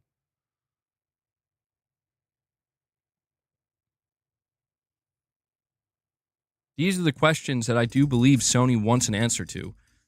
And when you think about it, like I said, there's really only one way you're going to get that answer. And I know that there's still a lot of people who are firmly in the exclusivity camp, which I'm not against. I'm not against exclusivity. I would be totally fine if Sony said, listen, we just want to go back to doing exclusives to sell our consoles, and we're just going to stick with that. But it's just, I try to keep in mind that that just might not be at all the way they're viewing it anymore. I'm just trying to keep in mind that the next version of PlayStation that we see, the new version with new leadership and, you know, a version of Sony that's trying to think for the next, what's going to happen in the next 5 to 10 years with consoles. I'm trying to keep in mind that this just might not be on the docket. It might not be on the table. You know, the idea of them saying, we want to do what Nintendo's doing, the board of Sony might just be like, are you out of your mind? No chance. This is why they call him a fence sitter. It is true. But, you know, I read a comment on my stream yesterday that I thought was interesting where somebody was pointing out that, like, there are younger generations of gamers now, and they're being conditioned completely different than the way we were. I mean, completely different. Where they're being conditioned where you play this one game and you don't stop playing this one game, and this one game is available everywhere you go. There's a whole generation of gamer that's their bare minimum expectation now. And when they don't even know what, like, the concept of having to buy a piece of hardware to play one game. Like, Nintendo, that's why it's interesting, because, like, with Nintendo, they really are kind of like the only ones still doing it that way. But at the same time, I think there's a reason why they're the only ones that seemingly get a pass. Why is that? I don't think it really matters why. I think it's just the only thing that really matters is what the market is saying. And what the market is saying is, yeah, we're cool with that. But when it comes to everyone else, it seems like the market is kind of like, I don't know. That's not really my expectation from you. And these companies are trying to, these companies like Sony and Microsoft, but just focusing on Sony right now, they're trying to basically figure out, like, how do we ensure that 10 years from now, you know, these kids that are playing, these like 6 and 7 and 8-year-old kids that are playing Fortnite on PlayStation or whatever, how do we ensure that they're still going to be engaged with our platform 10 years from now and our storefront 10 years from now? I hate to put it that way because it sounds so, I don't want to say dystopian, but disappointing in that, like, man, who cares? Sony shouldn't be focused on the kids that are playing Fortnite and the kids that are playing, you know, Roblox and stuff. And I'm like, I get it. I want Sony to focus on us, you know, on me, the 31-year-old PlayStation fan who's like, Sony, I want you to do this, this, and that. And I hope they're still going to focus on that. They have to. They can't just give up on their core established fan base. They're not going to do that, but they can't just go one way and ignore the future, essentially. Because the truth is, man, like, Sony's gonna eventually be faced with the reality that just as when we were kids, we couldn't really afford things the way we can now. Sony kind of knows that there's an install base that grew up with PlayStation that are now adults making their own money, and we can spend that money, and they're going to try to take advantage of that. Of like, we're going to make you more things. That's why there's more peripherals. That's why, if you look at the 30th anniversary stuff, like they went kind of crazy with it. It just seems like they're finding ways to extract more money from that same customer base, and part of that is because we grew up with it, and now we have that kind of expendable cash. Well, not all of us, but to a degree, right? I think you guys understand the point that I'm trying to make here. I think Sony's trying to keep in mind that over the next 10 years or so, the same thing's going to happen to a lot of these kids right now, or a lot of young adolescent teenagers that are playing on the platform or playing wherever they're playing. The same thing's going to become true for them. And I just think that these are the things that's not just Sony, but Microsoft is considering. And Nintendo, they just seem to have kind of planted this flag that it's not going to be uprooted anytime soon, where they're just like, yeah, we're going to get that no matter what. And you could maybe argue that that's the strength of their IP, right? Like the strength of Nintendo's IP is not just the overall recognition of it, but it's automatically more child friendly. But it's also something you can grow up with, to where even when you become an adult, it doesn't have to mean that you're not interested in it anymore. So it kind of can just stick with you the whole time. And I feel like Sony and Microsoft, they haven't really leaned into that. Especially when I look at Sony, man. Like, Sony didn't lean into that.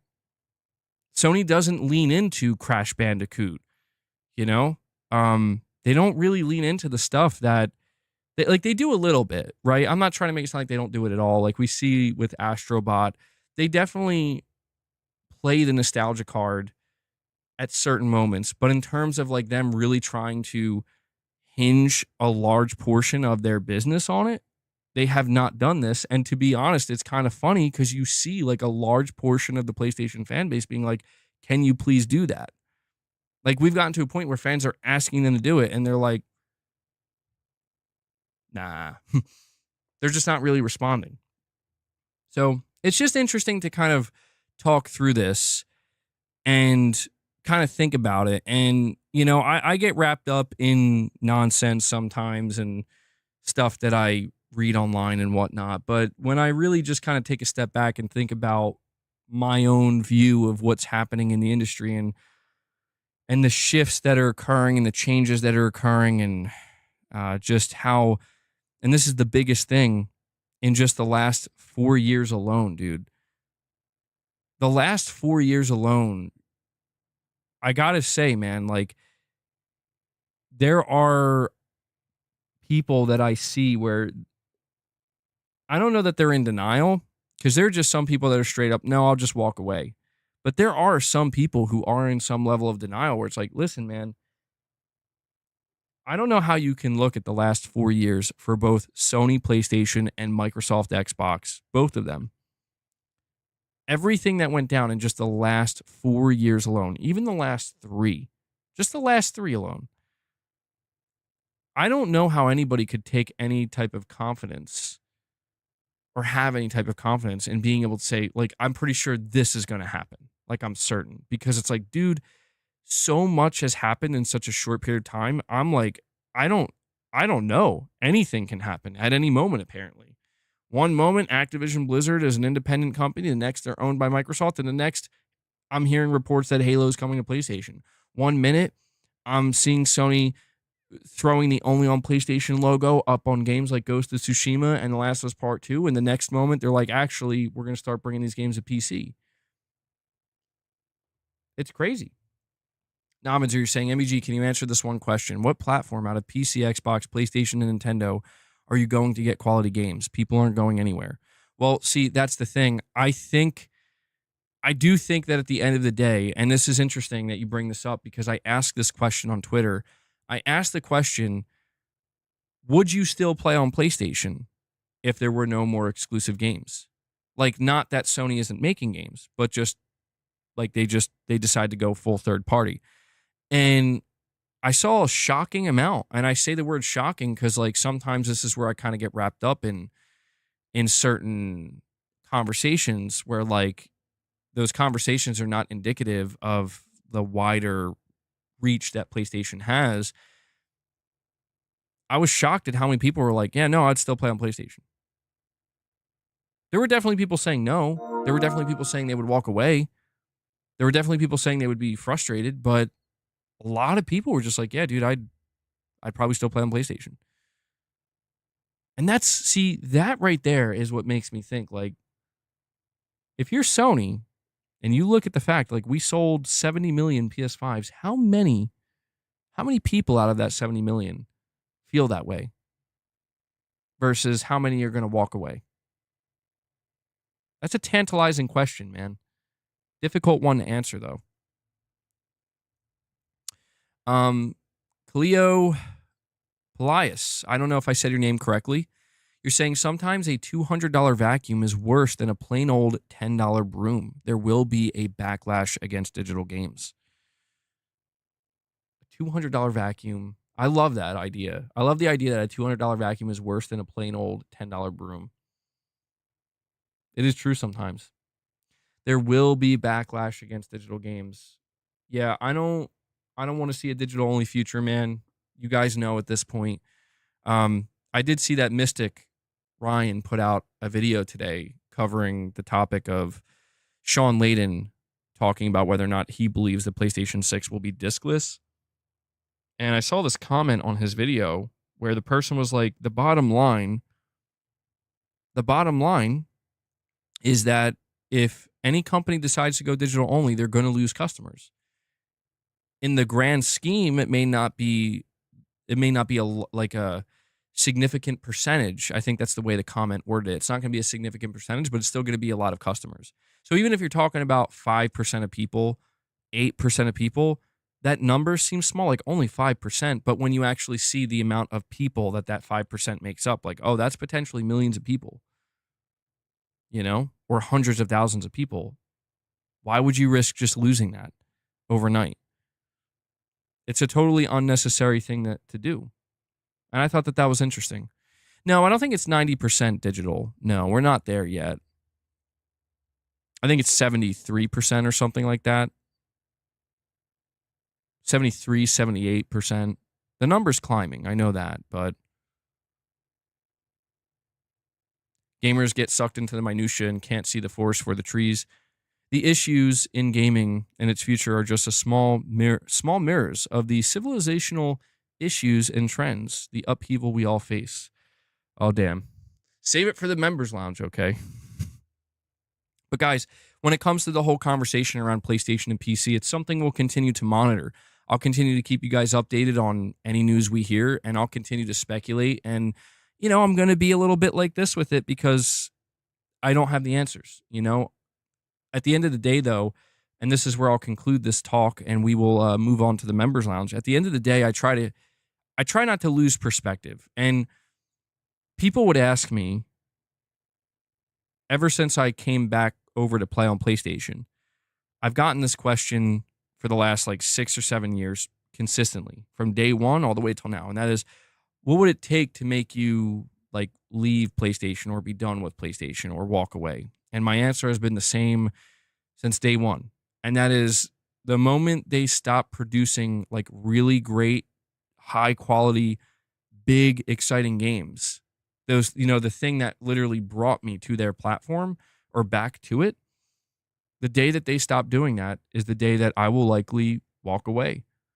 And that remains true, man. Exclusivity is one thing, console power is one thing.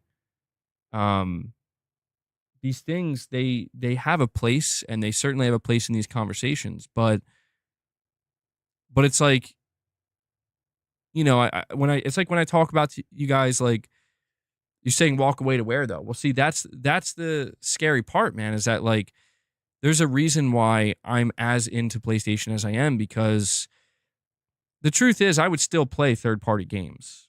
If PlayStation just ceased to exist overnight, there would still be games out there that I'm very much interested in and excited about. Absolutely.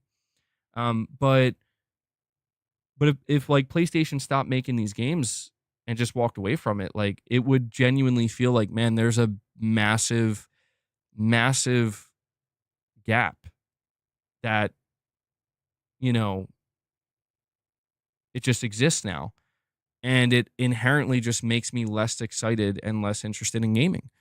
So generally speaking, my interest in gaming would drop a lot. It's kind of like how when I found out Konami was apparently, like in 2015, when I found out that they were basically, there were reports that they're like done making games. They're not making Metal Gear. They're not doing anything with Silent Hill or Castlevania. They're just kind of done. Like, holistically speaking, like my excitement for the video game industry actually dropped a bit because I'm like, dude, Konami is legendary. I can't believe they just got rid of Kojima like that. And I can't believe Metal Gear Solid 5 might be like the last AAA game I get from Konami. Luckily, it didn't work out that way. They came back and they're rebuilding. But it's like, yeah, when stuff like that happens, I'm just like, damn, dude, some of the wind has been taken out of my sails now. You know, just talking about gaming generally. So this, I try to keep this in mind that, and I think this, like, no matter who you are or how passionate you are, yeah, back to lifting weights, right? No matter how passionate you are about a platform, about a brand, about a console, about a storefront, it doesn't matter. No matter how passionate you are, at the end of the day, we all know the only reason we sit down, we ever even thought about sitting down to play video games, is to enjoy them, to have fun, and to have great experiences. Or if not, at the very least, to have memorable experiences. That means something, right? And I try not to, I do frequently lose sight of that, but I try to always come back to that realization because it's like, there's so many conversations out here that take place. Granted, I do entertain many of them here on the channel, but they occur outside of the channel as well, where there's a lot of fear. And I noticed that it's always about like, this is going to happen or that's going to happen. And it's like, we need to be upset or angry or it's going to be problematic. And it's like, I've just kind of, sometimes I get to this point where it's like, man, are we sure we're not just projecting our own anxieties onto something that really isn't that serious? Because sometimes I feel like that's what we're doing. At least I can say that for me, where it's like, it's not that serious. At the end of the day, I think we all just want the same thing. We just want to be able to kick back and enjoy some gaming, right? Whether it be playing a single player game, by yourself and getting totally immersed in it, whether it means logging on and doing some rounds with your friends or playing a co-op game with a buddy, whether it means sitting down on the couch, cooperatively playing a game with your family and friends, or whether it be even just pulling out your phone and killing some time. It's just like, at the end of the day, man, I guess I'm just trying to say, like, it doesn't have to be nearly as bad as I think a lot of us sometimes begin to feel like it is. And I think that's like a revelation that I had, is like, man, I think a lot of what social media is, and especially in the gaming space, is people projecting their own fears and anxieties on things where it's like, there's definitely things in life to be worried about. There's definitely things to be upset about at times. There's definitely things that are meant to be taken very seriously and handled earnestly. But I'm just not so sure that video games really have to be that. And I'm not so sure that it's healthy for video games to be that, when there's already so much in life that is that. Why do video games have to be that too? And so all this is to say, because I'm definitely running a little bit behind here and I got to move on to the members lounge. All this is to say, if there's something that really bothers me that much in the video game space or the video game industry, of course I will talk about it here when it is necessary to do so. But for me, on a personal level, I've just decided the best thing to do is just walk away. Just walk away. Because there's so much else out there that, like, dude, why do you want to waste any time or energy, any more time, any more energy on something that's just, what's it doing for you, man? I have this clarity today. I don't know if it'll stay here. I hope it does. Josh Z with a $10 super chat. Sorry to keep you waiting, man. You're saying, I know that I often come off as a Nintendo homer, but I genuinely think that they are in the best position to adapt. They demand a lot, but give a lot back and rarely make decisions that upset me. Well, dude, I mean, this is one of those instances where it's hard for me to evaluate Nintendo on a deeper level because I'm not a Nintendo player. So I kind of have that perspective of kind of being on the outside looking in. And as somebody who's on the outside looking in, even just looking at the Switch 2 and the build up to it, it's like, yeah, I tend to agree with you, man. We're like, they seemingly, the Wii U, I think, would have killed almost any other console manufacturer. Like, I just don't think that any other console manufacturer truly could have survived that. And Nintendo did, and they made a big comeback. And when you think about like how that was able to be, how that was able to happen, it really does kind of come down to like what you're saying here, their adaptability, man. Like they realize like we got one more shot. This is it. This is the last one. If we can't make this work, we're no longer going to be able to be a hardware manufacturer. And that's where the adaptability came in. And they're like, oh, well, look at this. Look at this idea. This is how we can adapt. Hybrid console. It's beast mode. You're saying, MBG, real quick, do you use the adhesive that came with the sound panels? I ask because I bought some and they come off pretty easily. I'm wondering if I should use small T-nails and nail them into the wall. It's a good question, beast mode. I do use the adhesives that come with it, but if you're saying they come off pretty easily, you have to, the way I do it is I put 5 on there, 4 for each corner and then 1 in the center. And when I press them in, I like really press them hard. And that's worked for me. So far, none of them have come down. But if you do that and it's still not working, maybe your idea would be a good alternative. The only thing I hate about those adhesives, by the way, and you got to keep this in mind if you're going to use them, when you go to take the panels down, they will very likely rip some of your paint off your wall. So you basically got to be ready to like repaint your wall if you're going to take them down. So learn that one the hard way. Guys, that's going to wrap up this stream, though. We are going to move over to the members lounge now, okay? So if you are a channel member, as soon as this stream ends, I'm going to boot up a members lounge. We're going to hang out there for a while. Who knows what we're going to discuss? You never know. It's always a mystery, even to me. But before I end the stream, I want to thank you guys so much for tuning in and for all of your support. We hit 35 members today, which is great to see. So to everybody who dropped a membership or became a member or re-upped their membership, huge shout out to you guys. I really can't do this without that support. Anybody who dropped a super chat or a direct donation, sincerely, thank you guys so much. You are the sponsors of the channel. I love being able to make videos, do streams, have these conversations. So the fact that you guys make it possible means a lot. And I also want to make sure to give a shout out to Devil Shooter, who does the timestamps for the streams. So if you see Devil Shooter in the comments with those timestamps, make sure you give him a thank you, show him some love. I know he really appreciates it. He does a great service for the community here. And yeah, that about does it. The only other thing I'm going to ask you to do as you're heading out and moving over to the members lounge is make sure you hit that like button as well, okay? So that does it, guys. To all my members, I'm going to catch you in the lounge in just a couple minutes. To everybody else, I'll catch you in the next one. We're probably going to do a stream for the Capcom event coming up. So if you're somebody who's not going to be able to be in the lounge because you don't have a membership, just be on the lookout for that. We might do a live reaction for that in a little while, in about an hour. So, all right, guys, that does it. I'll catch you in the next one. Until then, take care, everyone.